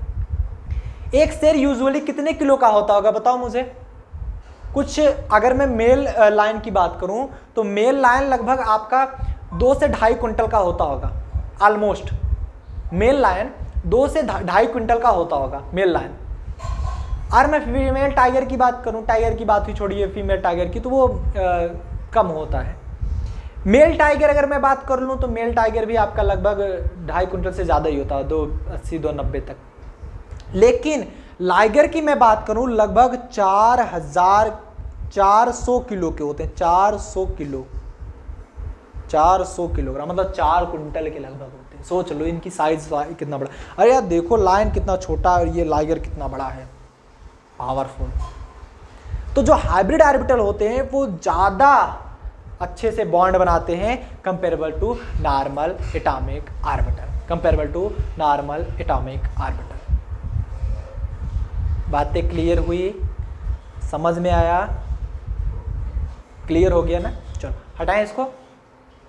आपको समझाने के लिए मैं एक छोटा सा एग्जांपल देता हूँ। माना तौर पे आपके घर कोई एनिमल होगा जो गांव से रिलेट कर रहे होंगे, जैसे मान लो आपके पास गाय तो होगी, जो गाँवों से रिलेट कर रहा हूँ वो समझ पा रहे होंगे, अगर जो नहीं गाँव में रहते होंगे, शहर में रहते होंगे तो वो उनको इतना ज़्यादा नहीं पता होगा। इंजेक्शन का जो आपके गाय का बच्चा होता है, जो बच्चा होता है, वो अगर जब दूध देता है तो ज़्यादा दूध देता है। कारण क्या है? वो ज़्यादा अच्छे नस्ल का होता है। एग्जैक्टली अगर आप समझो तो वही चीज़ आप एटम में भी लागू करोगे। जो चीज़ें आप मानव रिलेट करते हो वही चीज़ एटम में भी सारी चीज़ें लागू होती है। तो एटम की चीज़ें अगर मानव में लागू करोगे या किसी भी एनिमल पर लागू करोगे, सारी चीज़ें लागू होती हैं। केमिस्ट्री फिजिक्स एक ऐसी चीज़ है, हर चीज़ आपके ऊपर लागू हो रहा है। ऐसी कोई बात, फिजिक्स भी मैं पढ़ाता हूँ तब भी बताता हूँ ना, हर चीज़ आपके ऊपर लागू होता है, लागू होता दिखता है। बट अंतर ये है कि अगर आप उसको नहीं समझ पा रहे हो या कोई उसको लागू करके नहीं दिखा रहा है, तब वहीं पर दिक्कत होती है कि आपको याद करना पड़ता है। अभी तक मैंने जितना बताया कोई प्रॉब्लम तो नहीं हुई ना? हाइब्रिडाइजेशन से बच्चे भाग जाते हैं, लेकिन आज के बाद कभी हाइब्रिडाइजेशन से नहीं भागोगे, आप किसी को समझा पाओगे। आपको मैं इतना समझाऊंगा, ठीक है? बातें क्लियर हो गई हो तो मैं आगे चलूँ। यस आर नो सब लोग बताओ चैट सेक्शन में लिख के। यहाँ तक सब लोग नोट कर लिए हो? बातें क्लियर हो गई, समझ में आ गया? चैट सेक्शन में लिख के सब लोग बताएंगे। आज बॉटल वगैरह सब लाएंगे, उसको ख़त्म करके जाएंगे। आधा तो ख़त्म हो गया। वैसे यूजुअली हमें पानी नहीं पीना पड़ता 1 घंटे की क्लास में, क्योंकि 40 मिनट तक, लेकिन ये क्लासेस ज़्यादा हो रही हैं ना, ज़्यादा चलेंगे। मान के चलो भी 40 मिनट तक और पढ़ाएंगे, भागना मत कहीं, ठीक? चलो थोड़ा सा स्पीड बढ़ाएंगे अपनी। Types of hybridisation. हाइब्रिडाइजेशन कितने प्रकार के होते हैं, आइए इसके बारे में बात कर लेते हैं। हाइब्रिडाइजेशन एक तो हम डी तक हम लोगों को जरूरत पड़ती है, एफ तक हमें जरूरत नहीं पड़ती। जब यस और पी को मिलाते हैं तो कितने प्रकार का निकल के आता है?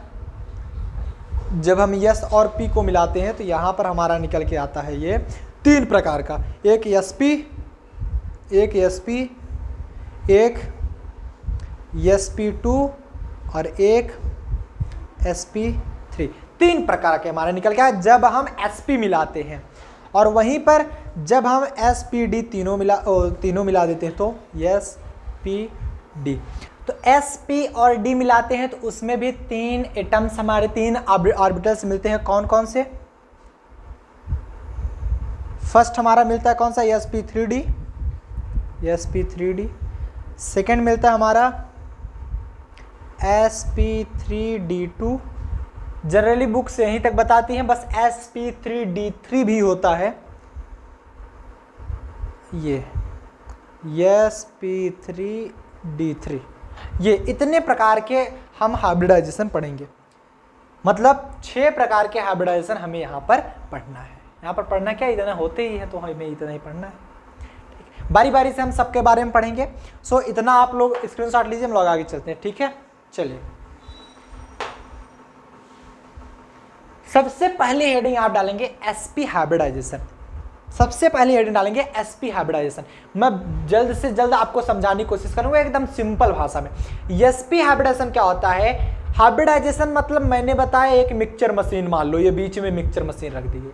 हाइब्रिडाइजेशन क्या करता है? जितने एटम को आप डालोगे उतने एटम को वो निकालेगा, बस अंतर ये होगा कि सेम साइज का कर देगा, सेम शेप का कर देगा, सेम एनर्जी का कर देगा, बस। तो जब आप sp पढ़ रहे हो तो मतलब s डालोगे p डालोगे, एक ऑर्बिटल s का डालो एक p का डालो। s और p डाले तो 2 ही निकालेगा, sp और sp, क्योंकि दोनों की एनर्जी से बन रहा है ना वो sp sp। जब 2 ऑर्बिटल वहां पर निकालेगा तो इसका मतलब ये है कि आप यहां पर दिखा सकते हैं सेम साइज सेम एनर्जी की। यहां पर एक s ऑर्बिटल एक p ऑर्बिटल जब आपस में मिलते हैं, दो एटम का निर्माण करते हैं सेम साइज और सेम शेप का। जो कि हमारा sp और sp कहलाते हैं, sp और sp कहलाते हैं। हाइब्रिडाइजेशन में ऐसा होता है। और जब ये मिलते हैं और इनको अगर मैं एक कर दूं, जैसे आप देख पा रहे हैं इस एक का साइज ऐसा है, दूसरे का साइज ऐसा है, ठीक है। दोनों का एक कर दिया जाए तो एक हमारा ऐसा हो जाएगा और दूसरा हमारा कैसा बन जाएगा, कुछ ऐसा, ऐसे ही तो बनेगा। तो ये कैसा दिख रहा है, पूरा लीनियर, मतलब इसका जो साइज है वो कुछ इस प्रकार से बन जाएगा, कुछ इस प्रकार से बन जाएगा। तो ये कैसा बना रहा है, लीनियर। और इसमें जो बॉन्ड एंगल आता है वो 180 डिग्री, ये देखो 180 डिग्री।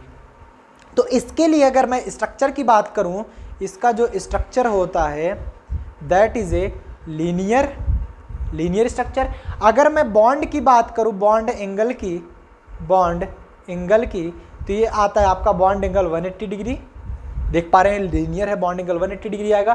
परसेंटेज एस कैरेक्टर अगर देख लें, हमने निकालना तो बता ही दिया, आप सभी निकाल के बताओ फटाफट से, क्योंकि परसेंटेज एस कैरेक्टर 100 बटे कितने ऑर्बिटल भाग ले रहे हैं, 2 s और p, इट मीन्स दैट 2, 100 बटे 2 मतलब 50%।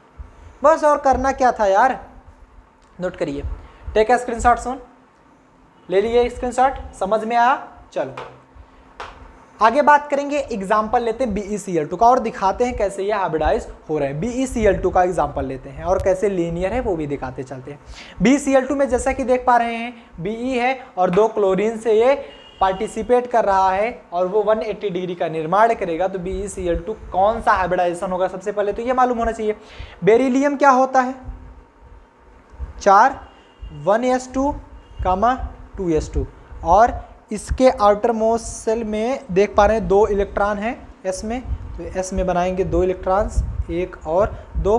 p में 0 है, p में 0 ही है ना, बताओ p में 0 है, 1 2, यहाँ पर कोई इलेक्ट्रॉन नहीं है। जब इसे आप एक्साइटेड स्टेट में भेजोगे, मतलब Be स्टार की बात करेंगे, आउटर मोस्ट सेल में मतलब होता है एक इसमें रह जाएगा और बाकी इसमें चला जाएगा, एक, ठीक, एक इसमें चला गया। अब क्लोरीन आएगा, क्लोरीन के पास ऑलरेडी आप बताओगे, जैसा कि सभी लोग जानते हो, क्लोरीन क्या होता है, chlorine 17 1s2 2s2 2p6 3s2 कितने हुए, 6 4 10 10 2 12 3p5 12 5 17। तो इसको अगर बनाएंगे हम, तो आउटर मोस्ट सेल में 3s है तो इसमें 2 इलेक्ट्रॉन है और 3p है तो उसमें 5 है, 3p में 5 है, ठीक है। 1 2 3 4 5, एक इलेक्ट्रॉन की इसके पास कमी है, एक इलेक्ट्रॉन की इसके पास कमी, मतलब एक क्लोरीन पास एक इलेक्ट्रॉन की कमी है। तो एक क्लोरीन आएगा यहाँ पर, एक क्लोरीन आएगा यहाँ पर, अपना एक एक इलेक्ट्रॉन ओवरलैप करके यहाँ पर एक एक इलेक्ट्रॉन ओवरलैप कर लेंगे, जिससे क्या होगा, एक क्लोरीन का इलेक्ट्रॉन यहाँ आ जाएगा, एक क्लोरीन का इलेक्ट्रॉन यहाँ पर आ जाएगा और रिजल्टेंट हमें मिलेगा क्या, थोड़ा चेंज कलर कर दें क्योंकि लगभग सिमिलर कलर दिख रहा है। रिजल्टेंट हमें क्या मिलेगा, आप यहाँ पर देख पाएंगे कि एक एक क्लोरीन का भी 6 ऑर्बिटल 6 इलेक्ट्रॉन्स पूरे हो गए और बेरिलियम के भी पूरे हो गए। मतलब यहाँ पर एक यस में पार्टिसिपेट करा है, एक पी में पार्टिसिपेट करा है। इससे आप बोलेंगे कौन सा हाइब्रिडाइजेशन है, एसपी हाइब्रिडाइजेशन है। बोलो सबको समझ में आया कि नहीं आया, एसपी हाइब्रिडाइजेशन है, समझ में आया कि नहीं आया, क्लियर है। आगे चले, टेक ए स्क्रीनशॉट, सुन, बहुत बढ़िया। नेक्स्ट बात करें sp2 हाइब्रिड ऑर्बिटल्स की। sp2 हाइब्रिडाइजेशन कैसा होता है सभी लोग जानते हो। sp2 हाइब्रिडाइजेशन में सिंपल समझो, एक s होगा 2 p होगा, एक s होगा 2 p होगा। तो यहाँ पर एक मैंने s लिया और 2 p रखा हुआ है, ठीक है। उसको मैंने मिक्सचर मशीन में मिला दिया। अब 3 हमें सेम साइज के, सेम एनर्जी के, सेम शेप के ऑर्बिटल्स मिलेंगे, जिसे हम नाम देंगे sp2 sp2 sp2। इनका नाम क्या होगा, इसका भी नाम sp2, इसका भी नाम sp2, इसका भी नाम sp2। और तीनों जब आपस में रीअरेंज होते हैं, तीनों मिलकर एक बॉन्ड का निर्माण करते हैं, एक प्रकार से बनते हैं, तो उनको आप इस प्रकार से दिखाते हैं, क्योंकि वो नेचर है उनका, वो आपस में उतनी ही दूरी पर होते हैं जहां पर मिनिमम रिपल्सन हो। तो तीनों इस प्रकार से होंगे, जैसे फैन की पंखुड़ी आप देखते हो ना, तीनों सेम डिस्टेंस पर हो जाती है। तो तीनों के बीच के जो एंगल बॉन्ड एंगल आता है वो 120 डिग्री होता है। कभी देखना ध्यान से, जो आप फैन लगाए होते हो ऊपर सीलिंग फैन, उसमें 3 पंखुड़ियां होती हैं, 3 होती हैं, तो उसमें आप देखते हो तो उसमें 120 डिग्री का निर्माण होता है कि नहीं होता? बिल्कुल होता है। तो इनका भी स्ट्रक्चर जो आता है, स्ट्रक्चर जो आता है वो आप बताओगे। स्ट्रक्चर TURE, स्ट्रक्चर आता है ट्राइगोनल प्लेनर, ट्राइगोनल प्लेनर, ठीक है, स्ट्रक्चर हो गया। अगर मैं बॉन्ड एंगल की बात कर लूं, बॉन्ड एंगल की, तो आता है 120 डिग्री। अगर मैं इसका एस कैरेक्टर की बात करूं, परसेंटेज एस कैरेक्टर की, कितना आएगा? 33.3, क्योंकि 100/3 होगा तो कितना आएगा? 33.3%। इनका जो बॉन्ड एंगल आता है वो 120 डिग्री होता है, सभी 120 डिग्री। नोट करिए, बातें समझ में आ रही ना? जब एक S 2 P मिलते हैं तो 3 sp2 ऑर्बिटल्स का निर्माण करते हैं, इसे ही हम बोलते हैं sp2 हाइब्रिडाइजेशन। चलो, अगर मैं बात करूं एक एग्जाम्पल के तौर पे दिखाऊं, जैसे BCl3, एग्जाम्पल क्या हमने लिया? BCl3, फॉर एग्जाम्पल के लिए मैंने ले लिया BCl3। तो BCl3 देख पा रहे हैं किस प्रकार से एक प्रकार से ओवरलैप कर रहे हैं। जब BCl3 आपस में ओवरलैप करेंगे, क्योंकि क्लोरीन तो हमारा P के फॉर्म में ही रहता है ना, B का हाइब्रिडाइजेशन हुआ है, तो B एक ही प्रकार के निर्माण करते हैं। देखो एक ही प्रकार, ये देखो सिमिलर सिमिलर सिमिलर, यस और पी का नामो निशान खत्म हो जाता है, जैसा कि मैंने अभी भी दिखाया, यस और पी का नामो निशान खत्म हो जाता है। तो ये क्या बना लेंगे? इसको भी वो समझा दिया जाए, समझ जाओगे, समझा दिया जाए। भाई बी की बात करें, अगर बी क्या होता है? 5, मतलब 1s2 2s2 2p1, यही होता है। 2s2 की बात करेंगे तो 2 इलेक्ट्रॉन, p की बात करेंगे तो इसमें 1 इलेक्ट्रॉन। एक्साइटेड स्टेट में ले जाओ, b स्टार की बात करेंगे, इसमें रह जाएगा 1 इलेक्ट्रॉन और इसमें आ जाएगा 1 इलेक्ट्रॉन 2 इलेक्ट्रॉन, ठीक है। इस प्रकार से पार्टिसिपेट करेंगे, 1 इलेक्ट्रॉन 2 इलेक्ट्रॉन। अब क्लोरीन के पास 1 इलेक्ट्रॉन की कमी होती है, तो क्लोरीन आएगा अपने 1 इलेक्ट्रॉन से ओवरलैप कर जाएगा, 1 1 1, मतलब एक S से ओवरलैप किया, P से ओवरलैप किया। अब VBT में ऐसे ही ओवरलैप कर रहा था तो वो अलग अलग शेप दिखाता था, बट इसे जब हम हाइब्रिडाइज कर देंगे तो 3 नए नए शेप का निर्माण हो जाएगा, जो कि SP SP SP कहलाएगा हमारा। ये मैं दिखाने के लिए कह रहा हूं, बट एग्जैक्टली ये कैसे होता है जानते हो? 3 के तीनों या कुछ नया निर्माण कर लेंगे, 3 SP, ये भी SP, ये भी SP, ये भी SP, इसके पास भी 1 इलेक्ट्रॉन, इसके पास भी 1 इलेक्ट्रॉन, इसके पास भी 1 इलेक्ट्रॉन, तो आएगा क्लोरीन 1 इलेक्ट्रॉन डाल देगा इसमें और आराम से ओवरलैप कर जाएंगे। तो यही बनाता है हमारा sp2 हाइब्रिडाइजेशन। देख पा रहे हो ना, क्योंकि एक S मिल रहा है, 2 P मिल रहा है, तो ये बनाएगा हमारा sp2 हाइब्रिडाइजेशन। तो ये हमारा क्वेश्चन हुआ, मतलब एग्जाम्पल हुआ sp2 हाइब्रिडाइजेशन का। बातें क्लियर है? समझ में आ रहा है सबको? चैट सेक्शन में एक बार सब लोग लिख के बताएंगे अगर समझ में आ रहा है तो मैं आगे चलूं, ठीक है। बहुत बढ़िया, बहुत बढ़िया। आज हो सकता है मैथ की क्लास आपकी लेट चले, बिकॉज केमिस्ट्री की क्लास मैं यहाँ पर स्किप नहीं कर सकता। 1 घंटे की क्लास होती है, उसके बाद मैथ की क्लास होती है।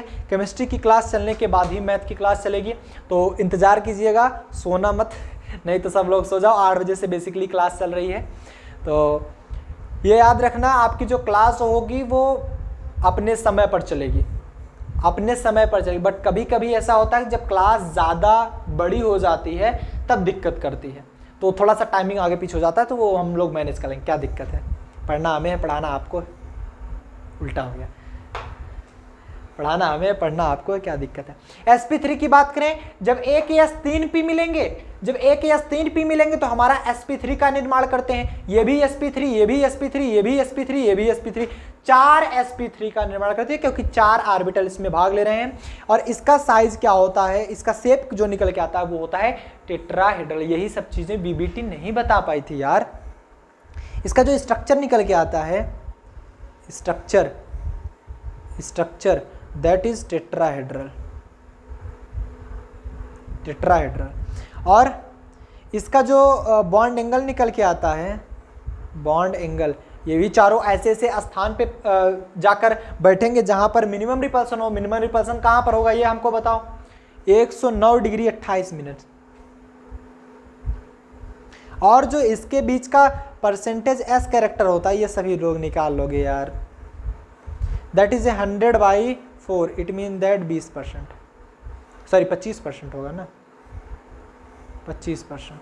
ठीक है, इसके बीच का जो डिस्टेंस मतलब एंगल होता है वो 109 डिग्री 28 मिनट होता है। नोट कर लो इसको, मैं आगे चलूँ, नोट कर लो। ठीक है, समझ में बात आई, बहुत बढ़िया।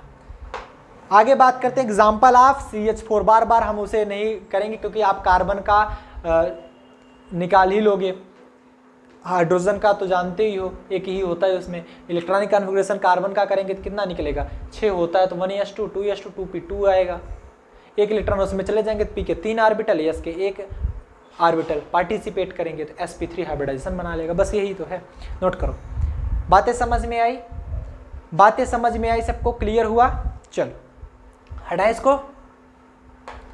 नेक्स्ट बात करें अगर हम sp3d की,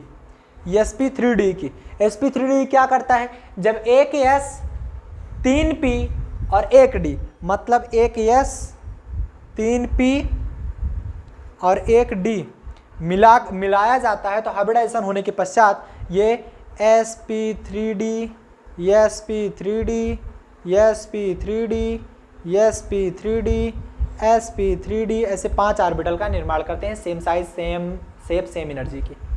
ठीक है, यहाँ तक सबको क्लियर हो गया ना।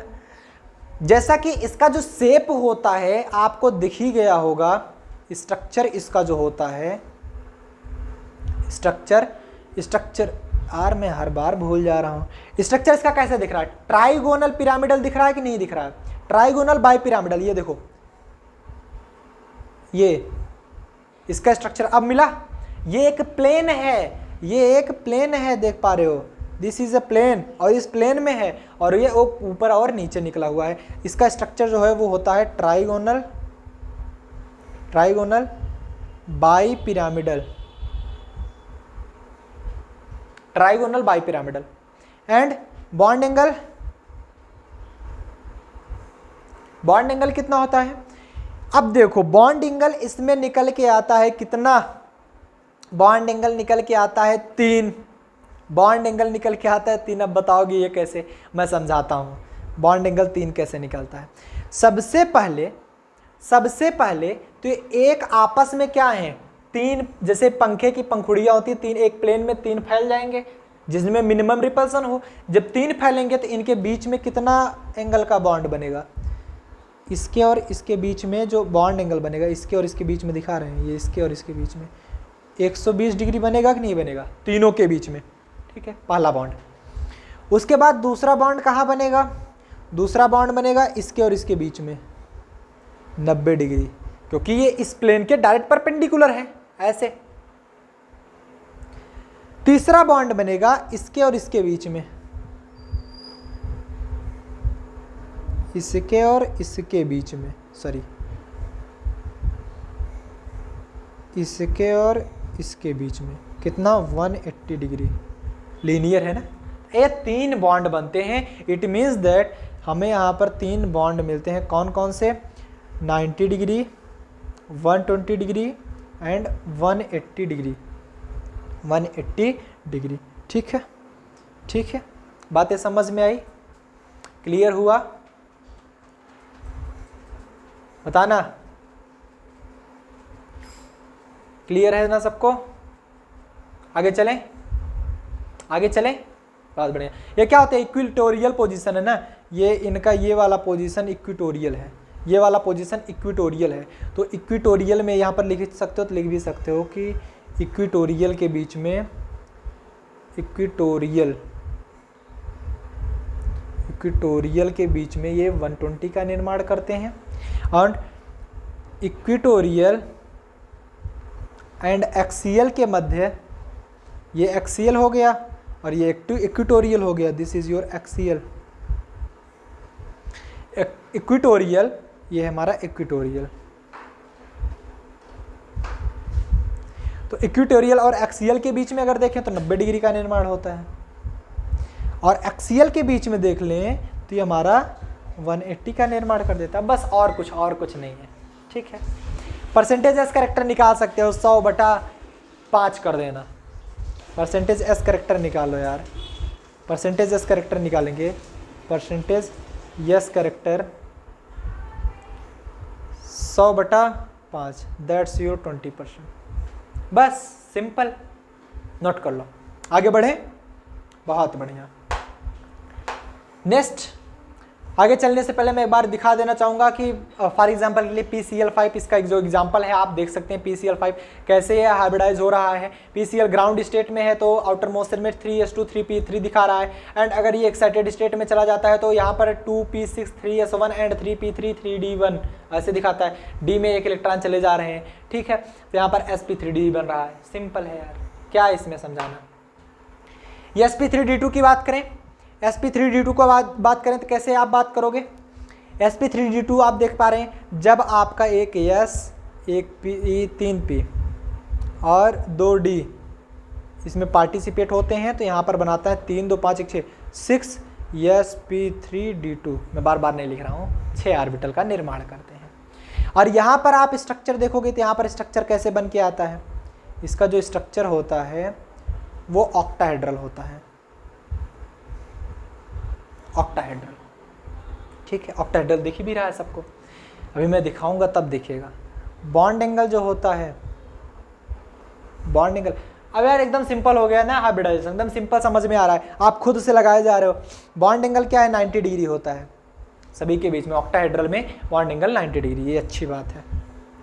परसेंटेज एस करेक्टर आप सब लोग निकाल के खुद ही बता रहे हो। अरे सर क्या बताना, 100/6 कर दो। 100/6 करोगे तो कितना आ जाएगा, 16.66%। बस सिंपल, नोट कर लो। कुछ है नहीं हाइब्रिडाइजेशन में, सब सिंपल है। बस शुरुआत में ही समझना है, शुरुआत में ही बच्चे नहीं समझ पाते। मैंने बढ़िया एग्जांपल देकर आपको समझा दिया ना, बच्चे खुश हो गए, बच्चे मगन हो गए। ये देख पा रहे हो ये कैसा शेप है, ऑक्टाहेड्रल। इनके बीच में जितने भी एंगल्स बनते हैं सब 90 डिग्री, इसके बीच भी 90 डिग्री, इसके बीच भी 90 डिग्री, इसके बीच भी 90 डिग्री, इसके बीच भी 90 डिग्री, इसके बीच भी 90 डिग्री और इसके बीच भी 90 डिग्री, सभी 90 डिग्री के होते हैं। ऑल एंगल 90 डिग्री, बस ये ऑक्टाहेड्रल का शेप है। और एग्जाम्पल तो हमने यहाँ पर बता ही दिया था, SF6। ये देखो एग्जाम्पल है SF6। ठीक, SF6 यहाँ पर सबको समझ में आ गया। लास्ट बात करें, चलो नेक्स्ट sp3d3। sp3d3 में क्या बताएंगे, जब आपका एक s 3p और 3d मिल करके 7sp3d3 का निर्माण करते हैं। समझ में आ रहा है। इसका जो स्ट्रक्चर बन के आ रहा है, स्ट्रक्चर क्या बोलेंगे इसको, इस स्ट्रक्चर को क्या नाम देंगे बताओ सब लोग। इस स्ट्रक्चर को क्या नाम देंगे, जैसे वो ट्राइगोनल बाइपिरामिडल था, जब 3 थे, यहाँ पर 5 पंखुड़ियां एक एक्सिस पर आ चुकी हैं, इसे हम बोलेंगे क्या, पेंटागोनल बाइपिरामिडल। पेंटागोनल बाइपिरामिडल, समझ आया। एंगल की बात कर लें, एंगल मैं आपको समझा के लिखूंगा। पहले तो ये एक्सिस और इक्वेटोरियल के बीच में 90 डिग्री, ठीक है, 90 डिग्री किसके बीच में, एक्सिस और इक्वेटोरियल के बीच में 90 डिग्री, क्योंकि वो एक हमारा इक्वेटोरियल पर लंबवत होता है एक्सिस। ठीक, दूसरा एक्सिस और एक्सिस के ही बीच में 180 डिग्री, ये रहा 180, एक्सिस के ही बीच में 180 डिग्री, और इक्वेटोरियल आपस में जब ये इक्वल होते हैं तो इसे किसी भी 180 डिग्री को 5 भागों में बराबर भागों में बांटो तो कितना आएगा, 72। जब ये इक्वेटोरियल और इक्वेटोरियल के बीच में होते हैं तो ये दिखाते हैं 72 डिग्री। 3 बॉन्ड एंगल यहाँ पर मिलता है, ये आता है हमारा 72 डिग्री। ठीक है, एंड परसेंटेज एस करेक्टर निकाल लो। क्या आ जाता है percentage S character, that is 100/7। 7 से 100 को भाग कर दो, कुछ 14 समथिंग आएगा, 14.28 ऐसे कुछ आएगा। बस हो गया, खत्म, आज का लेक्चर ही खत्म। थोड़ा सा और बचा है, बस पढ़ लो, बस खत्म। ठीक है, हटाएं इसको, short trick to find hybridisation, hybridisation को निकालने की शॉर्ट विधि। शॉर्ट कैसे समझ पाओगे हाइब्रिडाइजेशन कौन सा होगा, कौन सा हाइब्रिडाइजेशन होगा, कैसे समझोगे ये बताओ, कैसे समझोगे हाइब्रिडाइजेशन होगा शॉर्ट मेथड से। एकदम सिंपल है यार, समझा रहे हैं सब कुछ समझ में आएगा, समझा रहे हैं सब कुछ समझ में आएगा, ठीक है, सब कुछ समझ में आएगा, कोई दिक्कत नहीं है।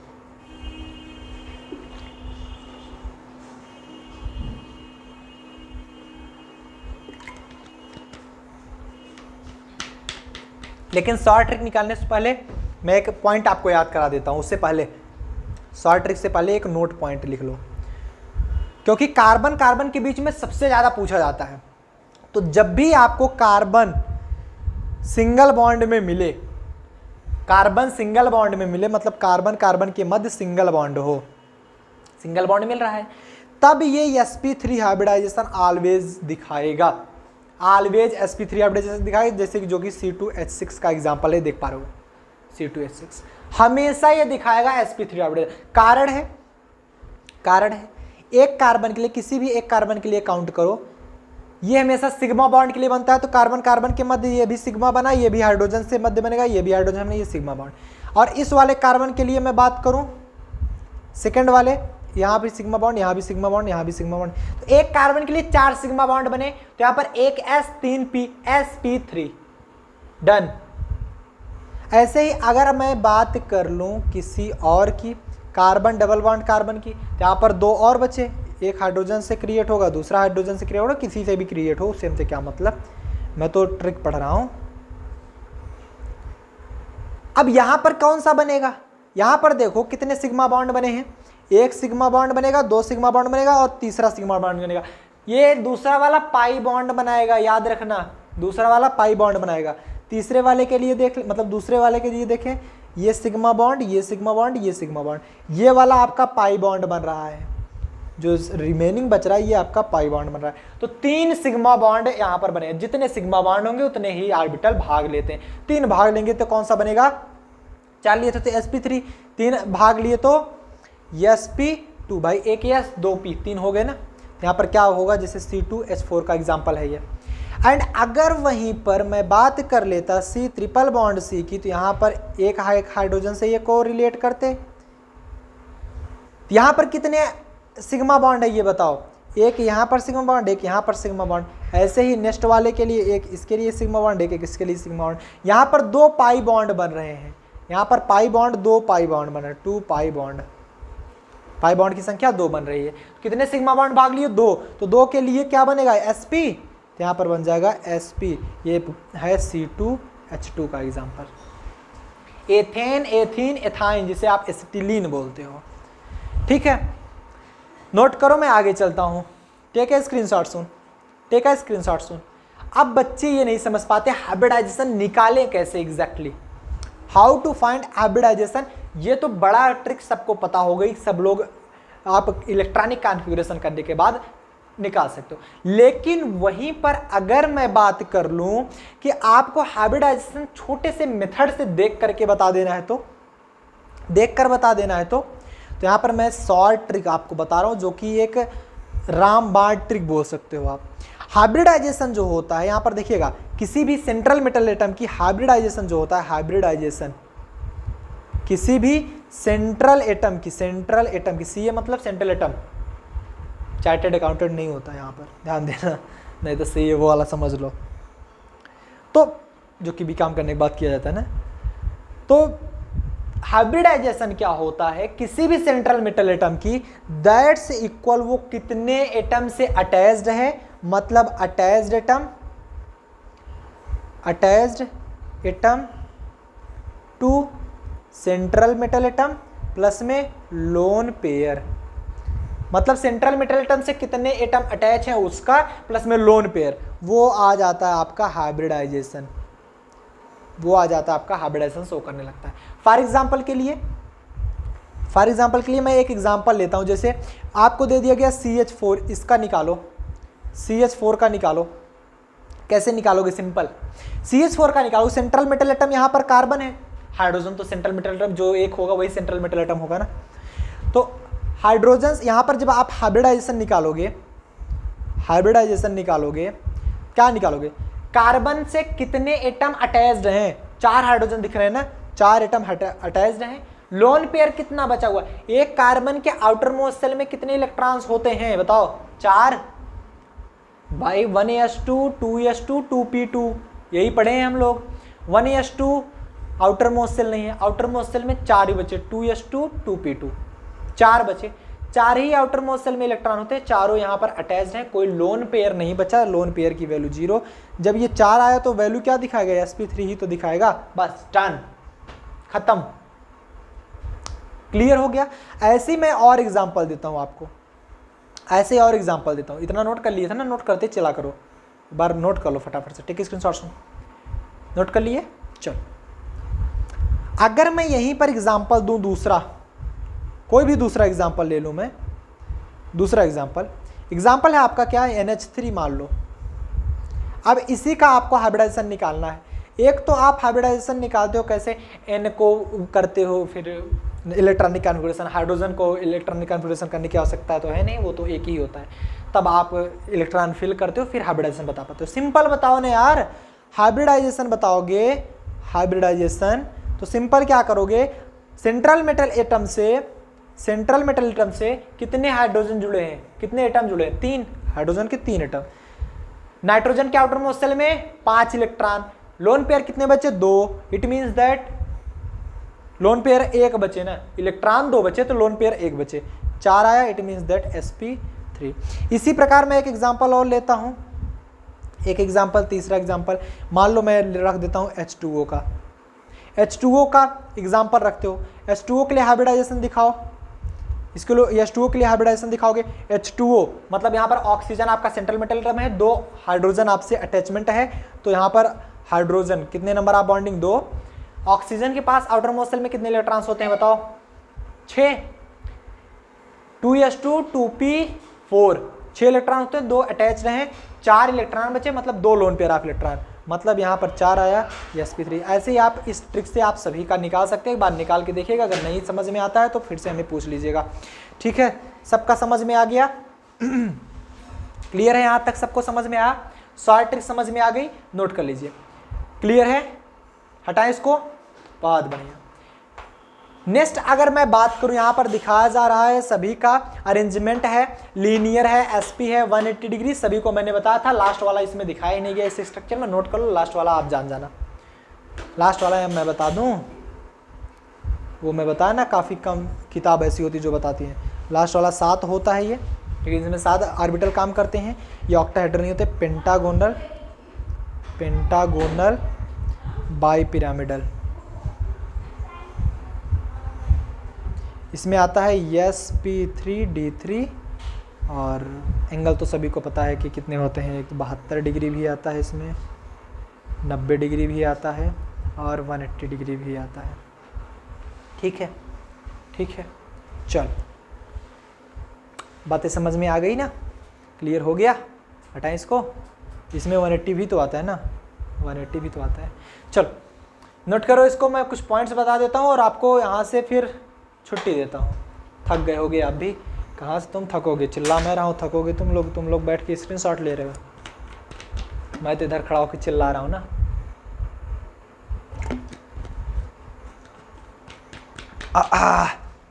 नोट पॉइंट क्या कह रहा है, पहला पॉइंट नोट कर लो, और ये आपका लास्ट पॉइंट चल रहा है, इसके बाद मैं कुछ नहीं नोट करूंगा। Only valence orbital are hybridised, सिर्फ वैलेंस ऑर्बिटल हाइब्रिडाइज्ड होते हैं, पहला पॉइंट। जितने वैलेंस ऑर्बिटल होते हैं, बाहर के आउटर मोस्ट शेल के ऑर्बिटल होते हैं, वही हाइब्रिडाइज्ड होते हैं, इनर से हमें कोई मतलब नहीं, वो हमने दिखाया। Orbital undergoing hybridisation must be comparable energy, hybridisation उन्हीं के बीच में होगा, हाइब्रिडाइजेशन जिसके उन्हीं ऑर्बिटल्स के बीच में हाइब्रिडाइजेशन होगा जिनकी एनर्जी कंपेरेबल होगी। जैसे 1s है तो 2s के ही बीच में हो सकता है, 2s है तो 2p के बीच में ही हो सकता है। अब कहो 2s का तुम 3d के साथ कराओगे तो थोड़ी होगा, नहीं होगा। तो कंपेरेबल एनर्जी के, जिसका थोड़ा बहुत ज्यादा होता है तो वो मैनेज कर लिया जाता है, तो कंपेरेबल एनर्जी के बीच में ही हाइब्रिडाइजेशन पॉसिबल है। नेक्स्ट बताया जा रहा है filled orbital also undergo hybridisation, जो फील्ड ऑर्बिटल होते हैं वो भी आपके हाइब्रिडाइजेशन में आते हैं। अब देखो मेरी बात समझो, इसको मैं आपको समझाऊंगा, काफी स्टूडेंट इस पे कंफ्यूज हो जाते हैं। जैसे मैं ऑक्सीजन की बात कर रहा था, ऑक्सीजन क्या दिखाता है, ऑक्सीजन हाइड्रोजन से जब ओवरलैप कर रहा था, एक तो ये हाइड्रोजन से ओवरलैप किया, ये देखो हाइड्रोजन से, दो लोन पेयर इसके पास बचे थे, ये दो लोन पेयर इसके पास बचे थे, ये भी तो आपका अंडरगो हाइब्रिडाइजेशन होता है, भले ना करे लेकिन दिखाता तो है, स्ट्रक्चर बनाने में मदद करता है, तभी तो ये टेट्राहेड्रल बना ना, अदरवाइज टेट्राहेड्रल बनता कैसे, ये तो बेंड स्ट्रक्चर बना रहा था ना हाइड्रोजन के साथ। टेट्राहेड्रल कैसे बनता, टेट्राहेड्रल तब जाकर पॉसिबल हुआ जब इसके लोन पेयर भी इसमें भाग लिए हाइब्रिडाइजेशन में। हाइब्रिड नहीं होते वो एक दूसरे के साथ, लेकिन भाग लेते हैं तभी आपका स्ट्रक्चर पॉसिबल हो पाता है। इसलिए मैंने बताया filled orbital also undergo hybridisation, filled orbital also hybridisation में भाग लेते हैं। Next, vacant orbital and pi bond are always unhybridised, जितने भी वैकेंट ऑर्बिटल होते हैं वो अनहाइब्रिडाइज्ड होते हैं, और जितने हमारे पाई बॉन्ड होते हैं वो भी अनहाइब्रिडाइज्ड होते हैं। वैकेंट ऑर्बिटल मतलब क्या कहोगे, जो कि खाली ऑर्बिटल है, जो कि खाली ऑर्बिटल है। जैसे मैं अगर बात कर लूं, यहां पर एक इलेक्ट्रॉन दो इलेक्ट्रॉन इसमें भरा, तीसरा वाला नहीं भरा है, तो हाइब्रिडाइजेशन अगर होगा तो कैसे होगा, इन्हीं का हाइब्रिडाइजेशन होगा, वैकेंट का हाइब्रिडाइजेशन नहीं होता। अगर आप सोचो कि वैकेंट में भी इलेक्ट्रॉन भर दोगे, नहीं होगा, हाइब्रिडाइजेशन नहीं होगा। जब तक एक एटम की इलेक्ट्रॉन की शेयरिंग दूसरे के साथ नहीं होगी, हाइब्रिडाइजेशन पॉसिबल नहीं है। वैकेंट में हाइब्रिडाइजेशन नहीं होता। मजा आ रहा है पढ़ने में।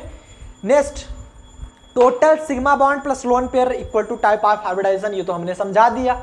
टाइप ऑफ हाइब्रिडाइजेशन कैसे निकालते हो, सिग्मा बॉन्ड, सिग्मा बॉन्ड मतलब कितने एटम से अटैच्ड है, अटैच्ड का मतलब वही है ओवरलैप करेगा, सिग्मा बॉन्ड ही बनाना चाहिए, पाई बॉन्ड वाला नहीं काउंट किया जाता।